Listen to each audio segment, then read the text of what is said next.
그러니까 그런 거 보면은 참 그 말이 틀린 말은 아니에요. 요즘에도 뭐 별의별 불륜에 그 외에 추잡한 사기 사건들 많지만은 옛날이 더 했어요.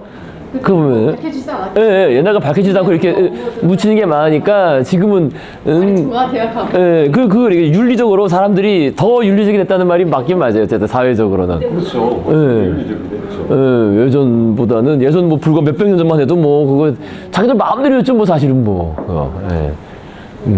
건식 분위기. 지금 렘브란트도 그 얘기 이따 좀 나오겠지만요. 그러니까 이게 렘브란트가 나쁘다고 할 수도 있지만은 그 시대 사람들이 다 또 대부분 다. 그러니까 그 시대에 인격자는 진짜 사람들이 막 칭송했던 거지. 그런 사람이 없으니까 별로 어떻게 보면은. 그죠? 드물었으니까. 그죠? 자기가 돈도 있고 권력도 있고 한데 깨끗한 사람은 정말 드물기 때문에 그런 사람이 있다면은 이제 칭송을 받은 거지. 워낙 없으니까.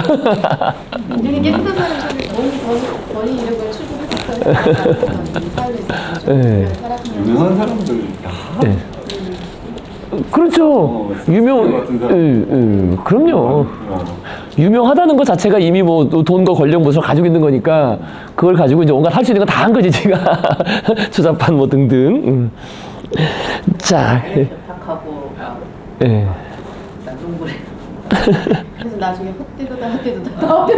예, 헛되도다가 나오는 거지. 헛되도다. 나중에 보니까 헛된 것이다. 오늘 나오겠네요. 그 연관된 얘기가. 자, 그래서 우리가 이제 127페이지 이제 렘브란트 할 차례 됐습니다. 그죠? 그러니까 지난번에 이제 네덜란드 화가 네덜란드의 미술 시장, 사실 미술 시장의 형성이죠, 그죠? 미술 시장이 사실상 오늘날처럼 된 거예요. 오늘날처럼 투자의 대상으로. 그죠? 투기. 그죠? 대상으로 됐고, 또 그것이 테마에 따라서 막 요동치고, 그 다음에 아주 대장주도 있고 그런 겁니다. 자, 그래서요, 이제 렘브란트도 사실 그렇게 볼 수 있어요. 그래서 렘브란트, 127페이지 아래쪽에 렘브란트. 세계에서 가장 유명한 화가다. 물론 이거는 이제 저도 이제 미술사 자체를 전공한 거 아니라서요. 나중에 이렇게 맞춰보니까, 이게 때였다라는 게 나와. 이렇게 나오게 된 게 낭만주의 시대를 거치면서 결국 이렇게 됐더라고요, 이게. 낭만주의 시대. 그러니까 낭만주의 시대 전에는 그냥 그랬고, 물론 유명한 화가였죠. 유명하긴 유명했는데, 근데 이제 낭만주의 시대를 거치면서, 대중의 외면을 받는, 그러나 자기 갈 길을 묵묵히 가는 사색적 예술가, 이런 이제 이미지가 그런 이미지를 가지게 되면서, 19세기에 사실 최전성기였고, 그래서 그것이 19세기에 형성된 부르주아 미술 시장을 통해서 렘브란트 가격이 막 오르면서, 미술품 가격이 오르면서 20세기 초까지 막 이어진 그런 역사가 있더라고요. 그런데 이제 그 뒤는 20세기 이제 초중반 넘어가면서부터는, 물론 인기가 떨어졌다는 게 아니라 이제 그 상태인 거죠. 어쨌든 그런 면에서 19세기 저자들은 이제 가장 유명한 화가라고 이렇게 칭송을 했습니다. 이따가 제가 잠깐 정리해 드릴 텐데요. 그래서 서구 미술사상 가장 유명한 화가는 아마도 렘브란트 반 레인일 것이다. 이제 그렇긴 한데, 요즘 조사하면 누가 나오는지 아시죠? 요즘 조사하면. 네? 피카소도 아닙니다. 고흐입니다. 고흐. 요즘엔 무조건 고흐. 요즘에는. 그러니까 20세기 말 이때부터 조사해서 항상 압도적인 1등을 달리는 게 고흐입니다. 고흐. 그러니까 약간 좀 피카소였어요. 근데 피카소는 난해하고 좀 같고, 그 다음에 또 피카소의 문제점도 있긴 있어요. 이게 너무 증자를 많이 한 거지, 주식처럼. 너무 많아. 오래 살고 작품이 너무 많으면은, 이게 몇몇 작품은 이제 히트를 치지만 이 가치가, 원래 주식수가 많으면 가치가 떨어지듯이. 그러니까. 무대 연출도 하고 막 그러지 않았나? 그렇죠. 피카소도 별거 다 했죠. 어쨌든 남긴 작품 수가 한 3,000개 이렇게 되니까 거의 엄청 만들었으니까요. 조각에 그림에 스케치에 다 또 그게 또 현대 20세기였으니까 다 남았죠. 소실도 안 되고, 그죠? 그래서 작품 수가 엄청 많다 보니까 이제 상대적으로 희소성이 떨어지는. 근데 이제 고흐는 짧고 굵게 살다가 기 때문에 이 작품이 작품이 많지가 않잖아요. 그리고 좀 이따 나오겠지만은 그 베르베르도 이제 작품 수가 딱 35개밖에 없으니까 이게 이제 가치가 이제 천정부지로 오르는 거지. 숫자가 적으니까. 또 다빈치도 그때 말씀드렸지만 레오나르도 다빈치도 남아있는 게 15점 정도밖에 없다고 지금. 예. 그러니까 이제 가격이 부르는 게 값인 거 적으면은 결국 여기서도 마찬가지로 주식 숫자와 마찬가지로 숫자가 적어야 희소 가치가 있고 예, 그렇다는 겁니다. 뭘 봐도 누가 봐도 이거는 고인지 알 수가 있잖아. 그렇죠. 예, 예, 예. 너무 유명하고. 예. 사실 이게 베르베르 거다 하고 봐야 예, 되는데. 어쨌든 고흐가 가장 현재 그 대중적으로 가장 인기 있고 유명한 화가고, 그다음에 또 인기로 따지면은요, 그다음에 인상파예요. 어떤 파를 따질 때는 사람들이 제일 좋아하는 대중적으로 인상파, 뭐 마네, 모네, 뭐 수련 그리고 이런 거 있잖아요, 그죠? 그 인상파들을 제일 좋아해요, 사람들이. 인상파를. 그거는 뭐 거의. 되게 구체적이지도 않고 뭔가 차분한. 근데 인상파 그림들이 예쁘잖아요. 그리고 워낙 이제 그 이미지로 많이, 광고 이미지로 많이, 그 광고 이미지나 뭐 백화점이나 이런, 특히 백화점에서 고급 명품 이미지로 많이 결합돼가지고 써서 그래요. 인상파 그림들을 이렇게 같이, 그죠? 뭐 발레하는 뭐 소녀 이런 거 딱 많이 쓰잖아요. 그런 식 또는. 그죠? 예. 예? 이미지 메이킹. 예, 그렇죠. 사실 어떻게 보면 그렇죠. 근데 그렇기도 하지만 어쨌든 근데 그래도 인상파 그림이 한마디로 예쁘긴 해요. 그게 그럴 만한 이유가 있어요. 예쁘면서도 색을 다루니까 그죠? 색. 그래서 인상파 그림이 가장 인기가 좋고, 또 그 중에서도 이제 우리가 뭐 신인상파라고 분류도 하는 어쨌든 그 반 고흐가 이제 뭐 대중적으로 압도적인 인기입니다. 자, 어쨌든 그 렘브란트 보십시다. 그래서 서구 미술사상 가장 유명한 화가는 아마도 렘브란트 반 레인일 것이다. 그래서 생전에 렘브란트는 유명한 초상화가였다. 초상화로 아주 이름을 떨쳤습니다. 그래서 오늘날 그의 명성은 무엇보다 말년에 깊이 있는 감정을 보여주는 통찰력 있는 작품들을 통해서 얻어진 것이다. 그러니까 이제 이 부분이에요. 그러니까 그 감정. 그러니까 감정하면 낭만주의예요. 나중에 뭐 아시겠지만 낭만주의자들은 인간의 본성이 감정에 있다. 그 인간의 원초적인 본성이 감정에 떠있고, 그래서 이 낭만주의고, 그다음에 이제 그 통찰력 있는 작품들, 이게 성찰이거든요. 성찰, 내면에 대한 성찰, 자신에 대한 내면적인 성찰. 이게 이제 그 서구 철학이 좀 그런 게 있죠. 내면에 대한 성찰을 그 높이 평가하는 이제 그런 경향이 결합돼서 19세기에 특히 가장 평가가 높았다. 낭만주의 시대를 거치면서. 자, 그래서 이제 보시겠습니다. 작품 세계. 그래서 초기 20년 동안 렘브란트는 초상화가로서 명성을 날렸고, 그에게는 주문이 끊이지 않았다. 그래서 그는 수많은 작품을 생산해냈지만 이런 상황에 적응하기 힘들었다. 그는 회화는 화가가 완성되었다고 느껴야만 완성된 것이다 라고 말하곤 했다. 그러나 고객들은 자신들의 초상화가 시대에 맞춰 완성되기를 원하는 것이 마련이었어. 근데 이게 번역이 잘못된 것 같아. 시대에 맞춰란 말이 이게 뭘까? 이게 시대라는 게 시간에 맞춰서 완성되라는 걸 번역한 건지, 아니면 뭐 자신의 이제 나이에 맞게라는 건지, 아니면은 그 뭐 시대적 조류에 맞도록 그려달라는 건지, 이게 명확하지가 않아요. 번역이. 이 원문을 좀 봐야 될 텐데 어쨌든 이 번역이 좀 이상한 부분입니다. 예, 번역이 좀 이상한 부분이에요. 문장하고 연결되는 거는 그냥 시간에 맞게 이렇게 가야 돼. 예, 그렇게 가야 될 것 같아요. 시간에 맞춰서. 초상화는 주문한. 완성해야 돼. 이러는데 아니다. 좀 더 있어라. 예. 아마 그런가. 그러니까 그렇게 이제 읽힐 수 있어요. 예. 그렇게 일단 그래서 시간이라고 이제 보면 되는데, 근데 굳이 시대라고 한 거면 이게 영화 원래가 이게 에이지였나 싶기도 하고. 그럼 타임. 어쨌든 뭐 그 지금 앞에 거랑 보면 그렇게 이제 이해해 볼 수 있겠습니다. 그러니까 그때 당시에는 게 초상화도 굉장히 시간을 많이 두고 그렇지 않았어요. 초상화 그 모르죠. 그 당시 그 주문에 따라서 뭐 다른 사람들은 뭐 이제 같이 혼자 한 게 아니라 여러 명이 작업했으니까 빨리빨리 그 주문에 맞춰서 딱딱딱딱 그려준 사람도 있었을 것이고, 렘브란트는 물론 공동 작업을 하긴 했는데요. 도와주는 사람들이 있었는데 그렇게 그 루벤스처럼 그렇게 아주 대규모는 아니었고, 그 자기가 또 이제 직접 손을 또 많이 받고 그래서요. 모르겠습니다. 초상화. 어쨌든 특히 이제 그 당시에 그 초상화 그리는 거는 사실 우리가 항상 그 왜 사진 찍듯이 그죠? 결혼할 때 한 번 결혼 사진 찍고 그 초상화 결혼 초상화 그리고 그죠? 결혼 전에 그러니까 전에도 한 번 그리고 그러니까 젊을 때도 한 번 그리고 이제 성년쯤 되면은 초상화 한 번 그려주고 돈 있는 집안에서 사진 찍듯이 그죠? 계속 그렇게 초상화를 많이 그렸다는 거죠. 그죠? 조상화를 그리려면 네. 모델이 한 번만 이렇게 포즈 취하는 건 안 될 거 아닙니까? 그러니까 아마 그런 문제도 있는 것 같아요. 이게 여러 번 자꾸 오라 그러고 이러니까. 와서 그렇게 취해줘야 되고 그러니까 사람들이 와서 한 번에 끝내야 되는데 그러니까 여러 번 오라 그러면 이거 골치 아프겠죠. 미리 바쁘고 계속 늦춰지고 그러니까 그게 갈등이 그런 것도 있을 수 있겠죠.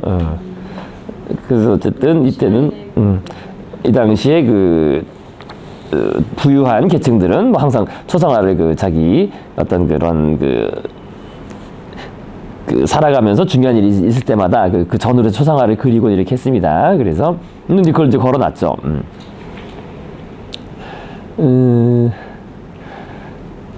그래서 이제 그러한 고객들과 갈등을 겪곤 했다. 그죠? 그래서 렘브란트는 또한 성경과 역사 속의 이야기를 바로크 양식으로 그린 작품을 남기기도 했다. 이 작품 속의 인물들은 멜로드라마 같은 감정을 드러냈기 때문에 매우 극적인 느낌을 준다. 그러니까 그때 말씀드린 바로크 양식이라는 게 기본적으로 바로크는 연극적인 효과 이런 말씀드렸어요. 그죠? 뭔가 꾸며서 하는 것, 그죠? 진짜가 아닌 진짜인 것처럼 연극처럼 꾸며서 하는. 그러니까 여기 지금 극적이란 말이 나왔잖아요, 그죠? 그렇게 연결되는 겁니다. 바로크 양식, 어떤 매우 극적인 느낌 이렇게 연결되는 겁니다. 그래서 이제 왼쪽 작품 같은 거 보면은요, 그죠? 왼쪽에 그 렘브란트 다윗 왕과 압살롬의 화해 이렇게 돼 있어요. 그죠? 그러니까 이런 게 이제 연극적인 거죠, 뭔가. 자기 아들이 다윗의 셋째 아들이 이렇게 이제 다윗을 찾아와서 화해하는. 근데 이제 이 다윗이 쓴 모자도 그렇고 이게 다 이제 페르시아 그룹 쪽 좀 계통이에요. 그죠? 근데 아마 그랬을 거라고 추정을 했을 겁니다. 그쪽이 어차피. 그래서 그러니까 복장 같은 거는 특별히 이슬람이나 유대, 이스라엘이나 유대 이런 것보다는 그 지역의 관행에 따라서 입지 않았을까. 그렇게 추정을 한 것 같습니다. 그죠? 약간. 근데 이게 또 사실 그렇지도 않은 게 제가 좀 찾아보니까 그러니까 아까도 말씀드린 것처럼 렘브란트도 나쁜 놈이 나쁜 줄 이때는 거의 이건 동물의 왕국이더라고 이거 이 다윗하고 이 아들하고 다 이 첫째 아들도 그렇고 진짜 그러니까 야 이렇게 보면은 구약은 이거 거의 청소년 금설이 되는 거 아니야? 금서? 이거 애들 좋을 거 하나도 없던데, 구약은 다 그 얘기야. 그리고 강간하고 하고 이거 근친 상간하고 지들 못 들어야 돼, 완전히. 그죠? 구약 다 그런 내용인데, 그거를 읽혀야 되나? 성경이라고 해서. 동물의 왕국이야, 동물의 왕국. 되게 충격 많이 받으면서 봐. 네, 진짜 동물의 왕국이죠. 이게 진짜. 이게 좀 그렇더라고요. 그죠? 다윗 왕이 자신의 사악한 아들 압살롬을 용서하는 장면을 묘사한 유화작품이다. 근데 압살롬이라는 뜻 자체가 또 그거더라고요. 나의 아버지는 평안하다. 살롬이 이제 살롬 우리가 그죠 이슬람 계통에 살롬이 그죠 안녕 이런 거잖아요. 안녕하다 그죠? 그러니까 압살롬이 이게 우리 아버지는 평안하다라는 그런 식으로 자식 이름을 지어줘. 이름의 뜻을 가지고 그렇게. 그래서 나의 아버지는 평안하다는 건데 전혀 평안하긴커녕. 화가는 구약 성서에 등장하는 인물들을 상상하며 동방 사람들을 모델했던 것 같다. 다윗 왕은 터키 사람 같은 터번과 옷을 입고 압살롬은 오리엔트풍의 환도, 그죠? 이렇게 휘어진 칼을 걸치고 있다. 부분의 밝고 화려한 색채가 어두침침한 갈색 배경과 대조되어 돋보이는 효과를 나타낸다. 그래서 아주 그림은 한쪽에서 빛이 쫙 비치면서 둘이 화해하는 그런 그림인데요. 사실 이게 이제 스토리가 저도 잘 모르지만 찾아보니까 아주 진짜 동물의 왕이야. 이 셋째 아들 어떻게 보면 억울하겠더라고요. 압살롬 나쁜 애라고 하지만 그것도 아니더라고요, 사실은 이거. 그래요? 예? 나쁜 애 아니에요? 나쁜 애가 아니라 이게 원래 다윗이 일단 물론 그거는 이제 저랑 똑같겠죠. 우리나라 고려시대 왕건처럼 그죠? 부족 그거를 이스라엘을 통일해서 유지하려면은 이 부족 저 부족 다 와이프들하고 이렇게 그죠? 혈연을 맺었으니까 부인이 셀 수도 없더라고요, 실제로. 몇 명인지 모르잖아요, 그죠? 몇 명인지 모를 정도로 부인이 많은데 사실 그런 이유가 있는 거예요. 그래서 그렇게 이제 결혼을 했는데 첫째 아들이 있었고 첫째 아들이 있었고, 그 다음에 얘가 셋째 아들이에요. 압살롬이 셋째 아들이고. 그러니까 첫째 아들이 이제 원래 그러니까 부인은 다른 거죠. 부인은 다른, 그러니까 서로 부인이 다른 건데, 첫째 아들이 다윗을 계승할, 원래는 그저 적자니까 계승을 이렇게 할 거였는데, 근데 이 첫째 아들이 이 셋째 아들의 여동생을 강간을 해요. 불러가지고. 이게 그거예요. 그러니까 첫째 아들이 강간한 거예요. 첫째 아들이 불러가지고 그냥 젊고 이쁘니까 그냥 부르니까 그냥 강간을 해가지고. 그러니까 이제 얘가 자기 친오빠잖아요. 이거 엄마는 다르고. 그리고 엄마가 다를 뿐만 사실 이게 어떤 엄마가 다르다는 게 사실은 이제 일종의 권력투쟁이 있는 거죠. 이제 왕위 계승투쟁. 그죠? 첫째인 줄 알았어요. 예, 그러니까 압살롬이 셋째예요. 그래서 이제 얘가 그 첫째를 이렇게 해서 안심시키다가 이제 죽여버려요. 바로 죽여버려요. 그래서 죽여버리고서 이제 그거에 대해서 이제 화해를 해주는 거예요, 다윗 왕이. 그러니까 다윗이. 하고 막 그래서 그래도 장자인데. 예. 아들이 뭐. 근데 이제 그런 게 있는 거죠. 그것도 어느 한쪽 편을 들 수 없는 게 이쪽 편만 들었다가 또 다른 또 세력이 있어요. 그러니까 세력이 문제가 걸렸으니까 아마 그럴 거예요. 그건 뭐 그 정도 이해는 되는데요. 어쨌든 그 가족관계 내에서는 그래요. 그래서 참 이 동물의 왕국인 거지. 아무리 이복 여동생에 대해서 이복 여동생을 막 강간하고 지 멋대로 하고 그다음에 그것도 버려버리고 그래서 이제 얘 그 친오빠가 그 얘기를 듣고 이제 그죠? 이제 복수심에 갈다가 이제 딱 이를 터뜨려서 죽여버리고 그다음에 도망갔다가 다윗은 그거에 대해서 아무 조치도 안 해요. 그러니까 잘못했어. 누가 지금 자기도 뭐 좀 이따 나오겠지만 자기도 뭐 이런 일을 동물의 왕국 짓을 했기 때문에 뭘 못하고 물론 세력 균형도 있겠지만은 그래서 어영부영하는데 이제 셋째 아들이 이렇게 돼서 이제 화해를 한 겁니다. 화해를 했지만 사실 실제로 화해된 게 아니라 이제 이 셋째 아들을 또 미는 세력이 있을 거 아니에요. 연합 세력. 그래서 왕으로. 그래가지고 결국 셋째 아들이 크게 반란을 일으킵니다. 반란을 일으켜서 전투를 벌여가지고 셋째 아들이 승리합니다. 물론 이제 다윗이 자기 지지 세력을 이끌고 일종의 작전상 후퇴한 건데, 뭐 작전상 후퇴라도 어쨌든 수도를 뺏기는 거죠. 왕국을 뺏기고 셋째 아들이 차지해가지고 이제 얘가 차지한 거예요, 얘가. 그러니까 화해한 다음에 나중에 반란을 일으킨 거 사실. 이거 완전 동물의 왕국이에요. 그래서 이제 그랬다가 다윗의 밑에 부하 재상들이 다시 딱 작전을 짜가지고 얘 함정에 빠뜨려서 몰아쳐서 결국 다시 승리합니다. 밖으로 유인해가지고 전투를 벌여서 승리를 하고, 물론 이제 그때부터 다윗 왕국은 완전히 기울었죠. 물론 그 전부터 기울었는데요, 이미 다윗은 뭐 거의 뭐 허수아비고 사실은 그죠? 밑에 이제 자식들하고 뭐 신하들하고 그 왔다 갔다 하는 데서 그냥 다윗은 오락가락 하는 거고, 그래서 결국 이제 그 전투에서 이 아들이 이제 셋째 아들이 죽게 됩니다. 이제 전사하게 되죠. 전사하게 되고, 뭐 그것에 대해서 뭐 다윗은 또 그냥 슬퍼하고 끝났다 그 정도예요. 그러니까 완전히. 그래서 이제 솔로몬이 왕이 된 거죠. 원래는 큰 아들이 장자가 돼야 되는데 안 나오더라고. 몇 젠지도 없어요. 없어요. 몇 젠지도 워낙 많으니까. 이제 그 엄마는 좀 이따 나옵니다. 엄마는 바세바라고 그 솔로몬의 엄마는 바세바. 그것도 이제 문제가 있죠. 그래서 어쨌든 이것도 지금 말은 압살롬의 화해지만은 이제 뭐 꼭 실제로는 화해된 게 아닌. 근데 또 렘브란트가 의외로 구약 얘기를 많이 그렸더라고요. 구약 이런 얘기를. 그래서 이 작품도 그림이 요걸 통해서 볼 수 있는 게 우리 카라바조식의 명암법이죠. 그죠? 명암법 같은 거 잘 볼 수 있다. 뭐 그 정도 보시면 되겠습니다. 근데 상당히 연극적이고요. 그죠? 뭔가 연극 무대 같잖아요. 그죠? 연극 무대에 딱 조명이 비치고 있고, 그죠? 연극 배우들처럼 이렇게 공연하고 있는 그런 것처럼 보이잖아요. 그래서 이제 바로크적인 양식이다. 그런 대표적으로 볼 수 있겠습니다. 자, 그 다음 계속 읽으시면 오른쪽에 야경이 그려진 1642년은 렘브란트의 생애의 전환점이 된 해이다. 그래서 사랑하는 아내가 죽었고 이들 사이에는 3명의 자녀가 있었으나 모두 영화기 때 사망했다. 근데 모두 영화기 때 사망한 게 아니라 이게 자꾸 오역이나 이게 이 사람이 미술사를 어디서 배웠는지.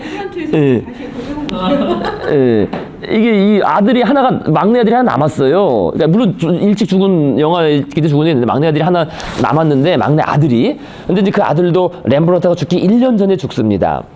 그래서 뭐 오래 살진 못했지만 그래도 영화기 때 죽은 건 아닌데 이런 식으로 좀 잘못된 게 있더라고요. 티투스라고 자기 아들을 그려놓은 그림도 있는데.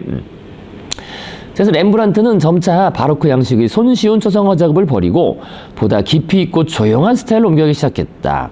성숙기의 그 작품은 보다 덜 육체적인 대신 심리적인 통찰력이 넘쳐 있다. 심리적인 통찰력. 자, 그래서 그는 더욱 성경 속의 주제를 파고들었는데 그것을 보다 억제된 방식으로 다루고 있다. 색채는 붉은색과 갈색의 줄을 이루었고 고독한 인물들의 쓸쓸한 분위기가 스며드는 듯한 주제를 다루었다. 렘브란트는 명암의 단계적 변화를 통해 분위기와 성격, 감정을 전달함으로써 명암 대조법 사용에 있어서 최고봉을 이루고 있다. 또한 렘브란트는 역사상 애칭 판화를 가장 잘 다룬 화가였다. 그가 애칭 반우를 다루는 솜씨는 매우 빠르고 능숙해 스케치와의 자유로움을 느낄 수 있을 정도였다. 가장 잘 알려진 애칭인 풍경화 식스의 달인은 저녁 식사 도중 하인이 이웃의 겨자를 빌리러 간 사이에 그려진 작품이다. 뭐 좀 이따 다 보시겠습니다. 자, 그래서 이 아래쪽에 뭐 렘브란트 글 자체는 많지 않으니까 이거 마저 읽고요. 회화 기법, 자잘한 세부 묘사에서 거대한 스케일의 작품에 이르기까지 렘브란트 회화의 테크닉은 대담하고 두꺼운 물감 사용법을 특징을 하고 있다.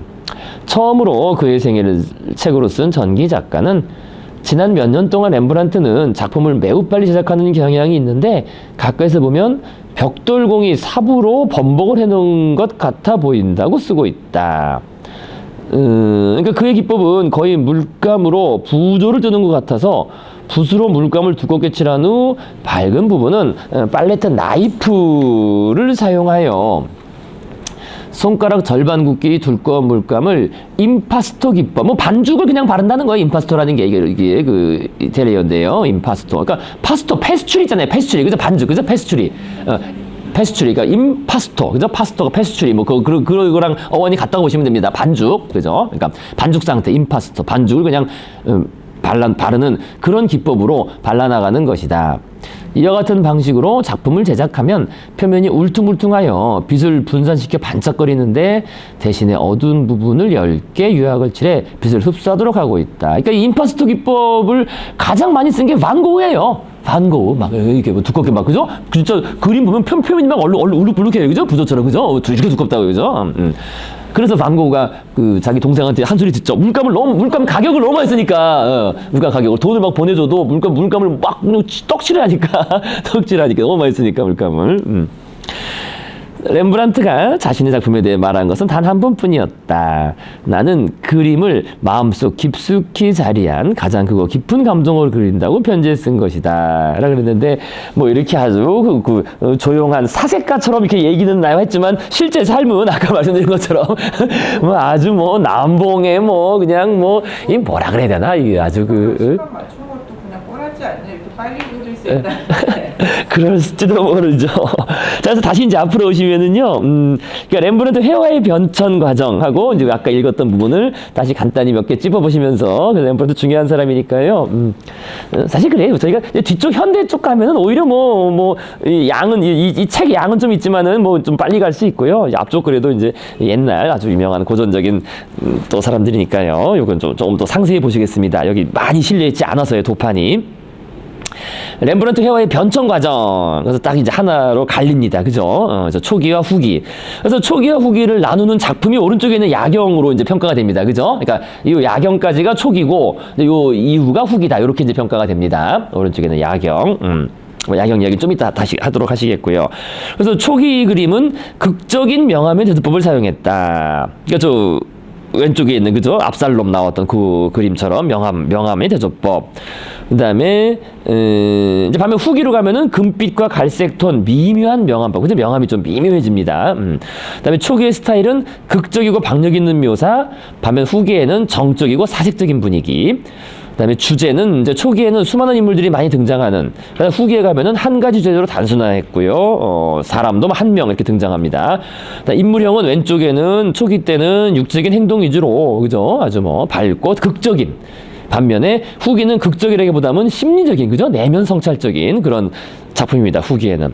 그다음에 초상화 같은 경우 왼쪽에는 활기 넘치고 어떤 드라마 그죠? 바로크가 드라마니까요. 극적인 연극적인 그런 효과. 반면 후기로 가면은 조용하고 엄숙한 한마디로 성찰적인 그죠? 성찰적인 작품이다. 그다음에 왼쪽으로 가면은 초기에는 이제 고도의 기교를 사용한 이제 화면이 매끈했는데요. 후기로 가면은 넓고 두터운 필치의 아까 좀 전에 봤던 그죠? 그 반죽을 직접 칠하는 이제 그런 식의 그림으로 그려졌다는 겁니다. 자, 그래서 렘브란트 작품을 제가 좀 많이 이제 해왔습니다. 많이 이제 해왔는데요. 이제 워낙 유명한 사람이니까요. 그래서 원래 이제 그 빛의 화가다라고 이렇게 빛 그죠? 그 명암법을 사용한 그래서 유럽 미술에서 가장 위대한 화가이자 판화가 중 하나로 평가받는다. 특히 19세기 낭만주의자들에 의해서 그렇게 이제 평가가 됐다는 겁니다. 그래서 요 작품은요 자화상을 참 많이 그렸어요. 자화상을. 그래서 자화상 얘기도 그 뒤에 있죠. 저기 그 뒷면에 보시면요 130페이지에 그죠? 자화상 얘기 그죠? 자화상. 그러니까 약 40년의 세월 동안 렘브란트가 남긴 100여 점의 자화상은 근데 이게 자화상이 100여 점이라는 게 알 수가 없어요. 이게 40여 개 정도로 나온 책도 있고요. 근데 진품으로 완전히 확인된 건 40개 같아요. 진품으로. 이 렘브란트가 위작이 또 엄청 많은 작가예요. 특히 19세기 그 말, 아까 말씀드린 19세기 말 부르주아 그 미술 시장이 이제 그 크게 형성되면서 자본주의가 성장하면서 그 당시 19세기 말 20세기 초에 작품이 계속 늘어나가지고 한 3,000개까지 늘어났다 이런 말이 있어요. 근데 그거는 이제 다 조사하기 나름이겠지만 엄청 계속 생산되는 거야 생산이 렘브란트 작품이 다 위작인 거죠 위작. 그러니까 팔리니까 렘브란트 인기가 좋아서 그 당시에 19세기 20세기 초예요. 그래서 저 100이라는 게 그 알 수 없습니다. 알 수 없어요. 그 아직까지 그 조사하고 있습니다. 네덜란드 정부에서 아직까지 지금 4차 이번에 5차 뭐에 하나 어쨌든 이런 식으로 계속 몇 차 위원회에서 렘브란트 작품 그 지인이 이제 그 판정위원회를 계속 아직 완전히 확정되지가 않았습니다. 그러니까 워낙 위작도 많고 또 그 시대에 같이 작업한 사람들의 작품도 있고 막 그래서 그래요. 자, 그래서요, 이건 어쨌든 자화상, 뭐 진품으로 인정받는 자화상이죠. 자기가 그린. 그래서 이제 딱 보면은, 1956년에 파산한 이후에 그린 거라서 조금 초라하죠. 뭐 아주 뭐 초라하지 않죠. 좀 초라한 그런 작품입니다. 자, 그래서 자화상을 보면요. 그래서 여기 지금 보시는 것처럼 자화상, 그래 여기 지금 나왔잖아요. 그죠? 그러니까 그거 좀 보시면요. 자화상. 그러니까 약 40년의 세월 동안 렘브란트가 남긴 100여 점의 자화상은 그러니까 40여 점, 그러니까 진품으로 확인된 거는요. 반 고흐 이전까지는 찾아보기 힘든 독특한 자신 이미지에 대한 예술적인 탐구이다. 그러니까 이렇게 자화상을 많이 그린 사람은 없죠, 사실. 그죠? 그의 자화상은 촉촉한 눈매의 젊은 시절부터 늙어가는 자신을 엄숙하게 지켜보고 있는 노년기에 이르기까지 장기간에 걸쳐 그려진 것이다. 근데 이제 이 이유는 간단해요. 너 노년기에 왜 이렇게 많이 그렸느냐? 그릴 게 없으니까.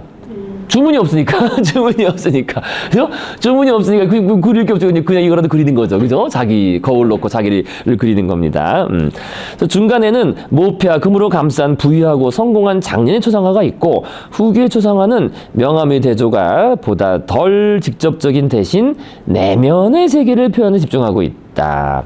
자, 다음 초기의 이제 왼쪽은 초기겠죠, 그죠? 초기 아주 젊을 때죠, 그죠? 렘브란트 초기의 자화상과 오른쪽에 있는 건 1660년, 그러니까 69년에 죽으니까요. 이제 죽기 한 9년 전에 그린 자화상인데요. 23세 무렵에 그려진 그의 첫 자화상을 보면 얼굴의 한 면이 그림자 속에 파묻혀 카라바오조적, 그죠? 아주 그죠? 검은 부분 아주 금하죠. 카라바오조적 명암법을 사용하고 있다.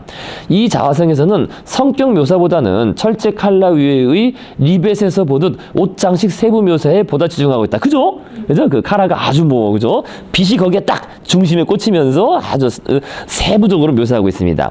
그러나 54세에 그려진 후기 초상화를 보면 회화 제작 기법이 보다 자유로워졌고 대담한 화필로 내면 세계의 묘사에 초점을 맞추고 할 수 있다. 그죠? 어떤 그런 장식이나 이런 거에 대한 정교한 묘사보다는요. 그죠? 그 목이나 이런 거 옷 같은 게 아주 정확하게 그려지진 않았어요. 그죠? 약간 흐릿하게 그려지면서 그 내면에 그런 것을 집중했다고 그러고 합니다. 그래서 어쨌든 그 1년 전에 그려진 게 이제 요 자화상이고요. 그죠? 요 이렇게 모자를, 요때 모자를 좀 썼네요. 그 다음에 어디 갔지? 요건 좀 이따 보시고요. 요거 이제 요게 이제 1942년 그 이제 전기, 그죠? 전기의 마지막에 그린 자화상입니다. 그러니까 여기만 해도 딱 아주 값비싼 모자와, 그죠? 보석, 그죠? 보석. 옷도 사실 이게 좀 검게 나와서 그렇지 아주 비싼 그런 모피 옷이에요. 그죠? 아주 값비싼 보석과 옷, 모자를 이렇게 착용하고 있는, 그죠? 귀걸이까지 한 이런 식의 아주 사실 아까 나왔던 그걸 말하는 겁니다. 그죠? 모피와 금으로 감싼 부유하고 성공한 이런 초상화면 되게, 그죠? 일종의 일종의 부유한 화가로서의 그런 초상화인데, 근데 이제 망하고 난 다음에는 그렇지 않은 거죠. 자, 그래서요. 그 얘기 먼저 잠깐 나온 김에 아까 하고 갈까요? 근데 렘브란트가 이제 망한 이유가 여러 가지가 있지만요. 그 중에 한 가지가 또 이겁니다. 한 가지가. 렘브란트는 대단한 수집광이었다는 거예요. 수집광. 뭘 수집하는. 그러니까 이제 이 당시에, 그러니까 그게 있는 겁니다. 네덜란드 그때도 말씀드린 것처럼 뭐 돈이 될 만한 거, 그죠? 그 어떤 돈은 남아 돌고, 그러니까 그것을 어떤 돈의 가치를 저장할 수 있는 그런 것을 막 수집하는 그런 붐이 불었어요. 근데 그것이 여러 가지가 결합됐는데요. 여기 쓴 것처럼 렘브란트는 정말 대단한 수집광으로서 뭐 별의별 걸 다, 그죠? 다른 사람의 그림, 뭐 심지어 루벤스의 비싼 그림도 막 가지고 있었다고 하고 그래요. 그래서 그런 비싼 그림부터 해서 그림에다가 또는 희귀한 보석, 그죠? 보석이라든지 뭐 이런 거, 그죠? 그래서 근데 그것이 나중에 파산을 재촉하는 한 가지 원인이 되었다는 겁니다. 그러니까 막 이것저것 정말 비싼 걸 막 샀으니까요. 근데 주로 그런 게 사실은 속아서 사는 거 아니에요? 속아서 보통, 그죠? 한테 혹해가지고 야, 이거 없는 거네 사는데. 근데 이제 이게 그때도 한번 말씀드렸지만은요, 특히 대항해 시대 이후로 서구 근대인들에게는 희귀하거나 신기한 물건, 중요한 단서나 기념이 되는 물건, 골동품 등을 수집하는 것이 크게 유행하였습니다. 정말 크게. 그래서 이제 어디서 뭐 남아메리카에서 무슨 뼈 같은 거, 그런 것도 막 이렇게 막, 그죠? 하나 비싸게 팔고, 사실 그때 사기꾼들이 판친 거죠. 사기꾼들이 그런 거 딱 주워가지고 이거 남아메리카에서 발견된 예를 들면은 고대 거인의 뼈다 이런 식으로 파는 거야. 고대 거인. 그러면 뼈 이거 딱 놓고 막 실제로 그렇게 많은 거예요. 그때 그게 그중에 뭐 공룡의 뼈도 있고 뭐 이제 일종의 그런 것도 많이 있었던 거. 옛날 초기 인류의 뼈도 있고. 그래서 심지어 뉴턴 있던 이제 영국 왕립학회 과학학회잖아요. 거기에서도 그런 걸 막 놓고 감정을 하고 얘기하고 그런 게 너무나 많아요. 그런 데서 이제 대항해 시대에서 이렇게 넘어온 그거, 야, 이게 혹시 이런 게 있다는 증거인가? 왜냐면 그게 아까 말한 중요한 단서라고 제가 쓴 거예요. 중요한 단서. 또 어디에서 왔다는 도리라는데 봅시다 막 이러면서 지금 보면 정말 말도 안 되는 희한한 것들 정말 많아요. 거기에. 그러니까 거의 판타지나 나올 만한 그런 내용들. 이게 이러이러하다는 건데 그런 것들이 근데 그런 게 다 수집했어요. 그 당시에 사람들이 수집을 했다는 거예요. 수집. 신기한 물건, 어떤 단서가 된다 해서 그러니까 이게 여러 가지가 결합된 거죠. 새로운 세계에 대한 호기심과 또 이걸 가지고 있으면은 또 어떤 돈이 되기도 하고 여러 의미가 있는 거예요. 그런 여러 의미가. 그래서 이 당시 부르주아나 신사계층들은 제가 그때 말씀드렸잖아요. 방 하나를 이렇게, 그죠? 그래서 박물학이라 그래요. 박물관처럼 자기 방을 딱 꾸며서 컬렉션인 거죠. 그래서 컬렉션. 그래서 어디서 주운 무슨 조개 껍데기, 뭐 진주알, 무슨 이빨, 별의별 걸 다 이렇게 또는 어떤 멋진 그림 하나 이런 식으로 그렇게 이제 꾸며서 그걸 또 누가 놀러 왔을 때 자기 손님들이 왔을 때 한 번씩 보여주는 게 또 그 당시에 또 그거였어요. 일종의 취미이자 자랑거리인 거지. 그래서 그거 자랑하면은 친구들이 막 부러워할 거 아니에요. 너 이런 것도 이제 해가지고. 사실 오늘날에 좀 그런 게 있긴 있죠. 그죠? 그래서 이 렘브란트도 엄청난 수집광이었다 그래요. 정말. 돈 닥친 대로 다 샀다 그래요. 그거를. 근데 나중에 이제 파산하고 나서 그거를 다시 이제 팔 때는 거의 헐값으로, 그죠? 원래 그렇잖아요. 그런 게, 그죠? 헐값으로 실제 돈 가치를 못 받는 거죠. 근데 이제 근데 우리나라의 변들 현상으로 넘어온 게 이게 우표수집이에요. 이게 참, 지금 우리 애한테 그런 얘기 언젠가 한번 나온 적 있어가지고, 아빠 지금 뭔 얘기하는지 못 알아들어요. 야, 우리 우표를 수집했다 이러니까 못 알아들어. 그게 없잖아요. 네, 근데 저희가 어릴 때는 왜 쓰라 그러면 취미 그러면 우표 수집 이게 진짜 많았잖아요. 그죠? 쓰는 난에다가 취미가 뭡니까? 우표 수집도 하고요. 옛날 동전. 그러니까 그런 가게들도 막 있잖아요. 그죠? 곳곳에. 그죠? 가게 우표 수집합니다. 옛날 동전 해가지고. 지금은 거의 사라졌는데요. 저도 어릴 때 진짜 그냥 형이 물려준 우표 수집 그런 게 있잖아요. 그래서 그거에다가 라디오에도 네. 카드 모으는 아니 근데 요즘에 어떻게 애들이 무슨 카드요? 무슨 카드요? 무슨 카드? 그런 야구 포켓몬 카드. 그런 이런 카드요? 애들. 아니 야구 카드, 야구 카드. 맞아요. 그리고 그것도 이제 이렇게 하면은 그중에 아이템 나오고 한다며. 랜덤하게 뭐가 나오니까. 그것도 랜덤 나오는 게 재미가. 그게 이제 예를 들면 그 1억짜리도 있대요. 그러니까요. 애들이 많아요. 그 이제 2000년대 태어난 그다음에 그 애들도 아직도 그 카드 일부분은 우승하고 안 그러니까 나가지. 끝까지 들고 있어. 아 그래요? 그거를 지금 대학교 갔는데도 그거 들고 있어요. 하는 게 아니야. 아니, 들고 있다. 이거 버리지 않고. 그러니까. 중간에 유희왕, 유희왕. 다른 유희왕. 맞아, 맞아. 요새 애들은 이게 전 세계적으로 네. 유명한 게 포켓몬 예, 예, 예. 제품 한 20년 됐잖아요. 예. 아직도 나오는데 예. 이게 아마존은 경매를 해요. 예. 애들 엄마한테 달러로 자기 용돈 달라고 아마존에서 그거 카드 산다고. 포켓몬 유희왕. 유희왕도 전 세계적으로 다. 맞아, 유희왕. 아니, 뭐, 저희도 어릴 때 그랬잖아요. 우표 이것도 뭐, 정가는 우표 그 가격은 하나에 10원인가 그 당시 20원인데, 이거 뭐 하나 사면 무슨 기념우표, 그죠? 하나 사면은 뭐 순식간에 뭐 몇백 원 되고, 주화도 똑같아. 아, 그 다음에, 맞다. 88 올림픽 주화 또 이게 완전 엄청 팔아먹었지? 근데 예전에. 우리 집에 아시안 게임도 있고 8만 맞아요. 그죠. 그런 것도. 근데 그, 빨리 팔아야 됩니다. 지금 있을 때. 나중에는. 그런 건 너무 흔하기 때문에. 그 정도면은, 그죠? 어중할 때 빨리 팔아야지. 은이 얼마고 한 수도 있고 뭐 그래서 예. 아마 그냥 납둬도 그 은값 은값은 나오겠죠. 그냥 보면서 옛날 기록 떠올리는 거죠. 500원짜리 지폐 그거 되게 얼마 안 되는 우리가 그러니까 금괴를 샀어야지. 금괴를 샀어요, 진짜. 2,500원짜리 지폐, 그죠? 저 10원짜리 지폐도 있었어요. 10원짜리 지폐. 옛날. 10원짜리. 그러니까 그런 게 아니라 금괴를 샀어야지, 이거 왜. 그러니까 이게 쓸데없으니까 우표 수집이고, 그 우표도 다 어디 갔어, 그거 사실은. 금은 한 번도 떨어진 적이 없어. 아니 근데 금은 그렇죠. 적이 있었는데 어느 순간 타고 올랐어. 그다음에 그 이후로 계속 나라들이 보다. 다 그 금이 옛날에 네. 이거 너무 사담인데. 아니. 제가 진짜 그 친했던 그 화교 언니가 있었거든요. 화교 남편이 화교예요. 근데 그 되게 유명한 춘천에 춘천고등학교 앞에서 되게 유명한 중국집을 하는 집이에요. 화교, 진짜. 돈이 생기면 금을 샀어요. 그게 20년 전에 중국은 그래. 그러니까 근데 지금 그 금이 얼마가 됐을 거예요. 그러니까 왜냐면 그분들이 그 재산을 뭐 하려니까는 재산을 저쪽도 안 부동산을 가지. 못 하잖아요. 그래서 몇 예, 예. 개 한국 사람 얻은 거야. 음. 근데 정말 어마어마하게 금만 생기면 금을 사시더라고요. 그래서 금돈이 더 올랐어요. 아마 걔네가 깔고 있는 금이 네. 또 중국 사람들은 금을 워낙 좋아해요. 아, 좋아하니까요. 금을 샀어요. 그러나 그때도 말씀드렸지만은 20세기 역사를 통해서 지금까지 봤을 때 가치가 가장 많이 상승한 것은 그림이다. 그림. 그림이다. 비교가 안 된다. 비교가 안 돼요. 비교 안 됩니다. 그러니까 가치가 물론 가장 많이 상승한 것은 미국 국채예요. 복리로 투자했을 때. 그런데 그것의 5배예요. 미술품은 거의. 그 정도로 가치가. 예, 그래서 미술품이 제일 많이 올랐다는 거예요. 미술품이.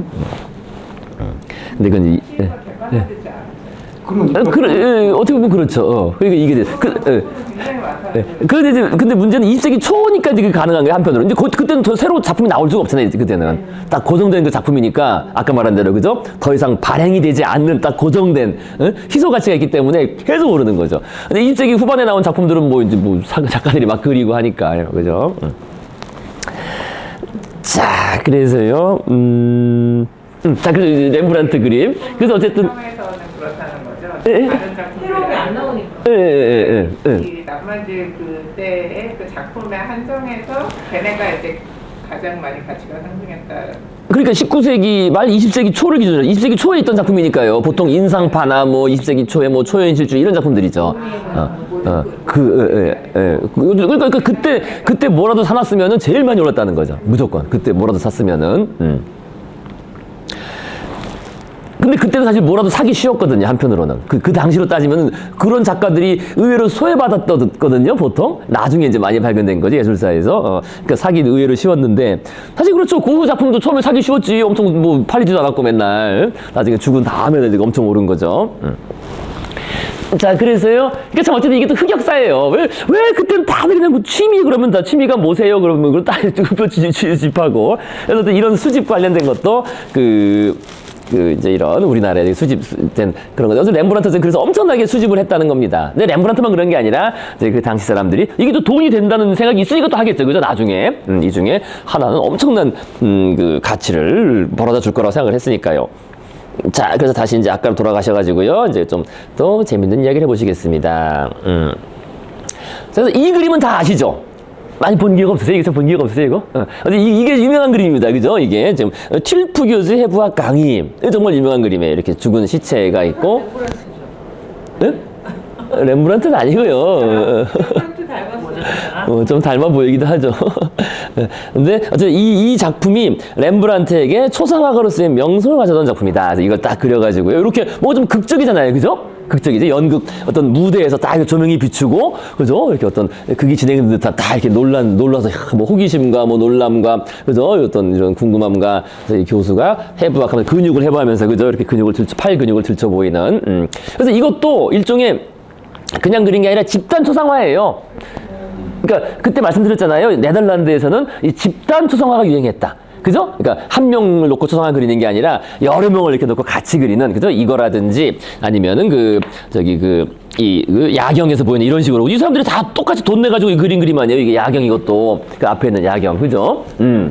그러니까 일종의 기념사진인 거죠. 그죠? 같이 모여서 우리 그룹. 그래서 그룹 초상화가 아주 유행했는데, 근데 그룹이 이렇게 똑같이 서가지고 그냥 정적으로 그런 초상화 그린 게 아니라 어떤, 그죠? 어떤 그 이벤트 속에서 극적인, 그죠? 바로, 그러니까 이게 바로 극적이라는 거예요. 극적인 그런 장면을 연출해서 초상화를 그렸다는 겁니다. 그래서 이거 아마 어떤 쪽으로 이용하다 다 탈모. 약간 그런 인종인가 보다. 나이가 지긋하잖아요. 나 저 나이쯤 되면. 그죠? 이 학생들이지만 이미 뭐 대학을 다니고 이제 의사가 될 사람들이면 이미 나이가 꽤 있는, 또 부유한, 그죠? 그런 사람들이죠. 예.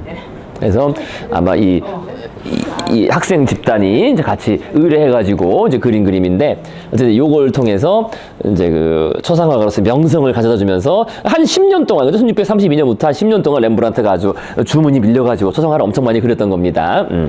자, 그 다음에요. 또 재밌는 그림, 어디 갔어? 아까 거기 나왔었잖아요. 이제 128페이지에 렘브란트 회화의 변천 과정에서 이제 초기에는 이렇게 수많은 인물들이 이렇게 이게 초기 작품이에요. 이거. 이것도 딱, 그죠? 한쪽에서 딱 이렇게 빛이 비추면서, 그죠? 이렇게 배가 막 거의 침몰 직전에 있는. 그래서 이것도 유명한 작품입니다. 갈릴리의 폭풍이라고요. 성경에 나오는 얘기예요. 이거. 갈릴리 호수잖아요. 원래 호수잖아요. 갈릴리 호수. 그죠? 갈릴리 호수. 지금도 그 유지가 되고 있나요? 그게 모르겠. 습니다. 지금은, 그죠? 뭐라 그러나, 유량이, 호수의 그 규모가 유지되고 있는지 모르겠지만, 어쨌든, 갈릴리해, 그죠? 갈릴리의 폭풍. 그래서 렘브란트의 유일한 바다 풍경화인데, 이제 폭풍이 사나워서 상황이 급박해지자, 제자들이 잠자고 있는 예수, 여기 지금 예수 깨어났죠, 그죠? 왜 깨워가지고, 그죠? 예수가. 보이죠, 그죠? 예수 깨어나, 자다가 일어나는 거예요. 근데 이런 조금에서 어떻게 잠을 자지? 좀 이상하긴 한데, 어쨌든, 그죠?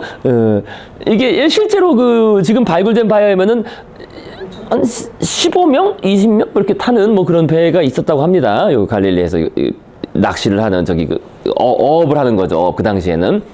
그래서 마태복음에 나오더라고요, 이게. 여기서 이 유명한 말이 나오는 거예요, 여기서. 그죠? 이 믿음이 작은 자들아라고 나오는 그 유명한.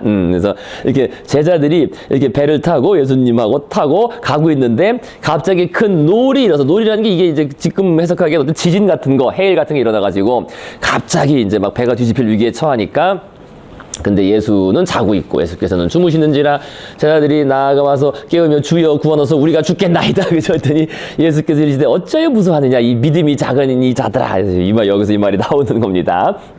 그래서 일어나서 바람과 바다를 꾸짖으니 아주 잔잔하게 되었다라는 이제 그런 아까 말씀드린 성경 속 이야기 나오잖아요. 성경 속 이야기를 어떤 극적인 효과를 줘서 그래서 여러 명이 등장하는 이런 식의 작품을 그렸다는 겁니다. 이것도 아주 그림이 정말 좀 바로크적이에요. 딱 이쪽에서 빛이 비치면서, 그죠? 여기 어두운, 하지만 딱 보면 예수 딱 있는, 알 수 있는 그런 그림이죠.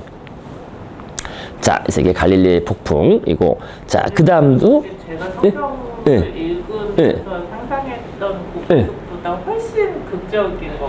훨씬 극적으로 그렸죠, 그죠? 무슨 소리인지 알겠어요. 그래서 왜 자꾸 드라마틱하다라고 하는 게, 그죠? 정말 드라마틱하게 그렸잖아요, 그죠? 이렇게. 근데, 호수가 아니라 바다로 표현이 되는데, 근데 물론 호수죠. 네, 호수죠, 호수. 호수인데 근데 워낙이 넓어서 그때 사람들은 바다라고 불렀어요. 그때 사람들은 옛날 사람들은 갈릴리 해라고. 이것도 원래 그 갈릴리 해라고 이렇게 하잖아요, 그죠? 갈릴리 해 바다, 그죠? 워낙 넓으니까, 그죠? 뭐 60km 이렇게 된다 그랬는데 여기 저기 둘레가요. 네, 거의 그죠. 자, 그래서 뭡니까? 근데 이게 대충 이 배의 크기도 고증에 맞더라고요. 보니까 어떻게 고증을 했는지 배 크기가 아주 크지는 않은 요 정도 크기 배. 그렇죠. 갈릴리가 뭐 아무리 바다라고 해도 큰 호수라고 해도 그죠? 뭐 바다니까요.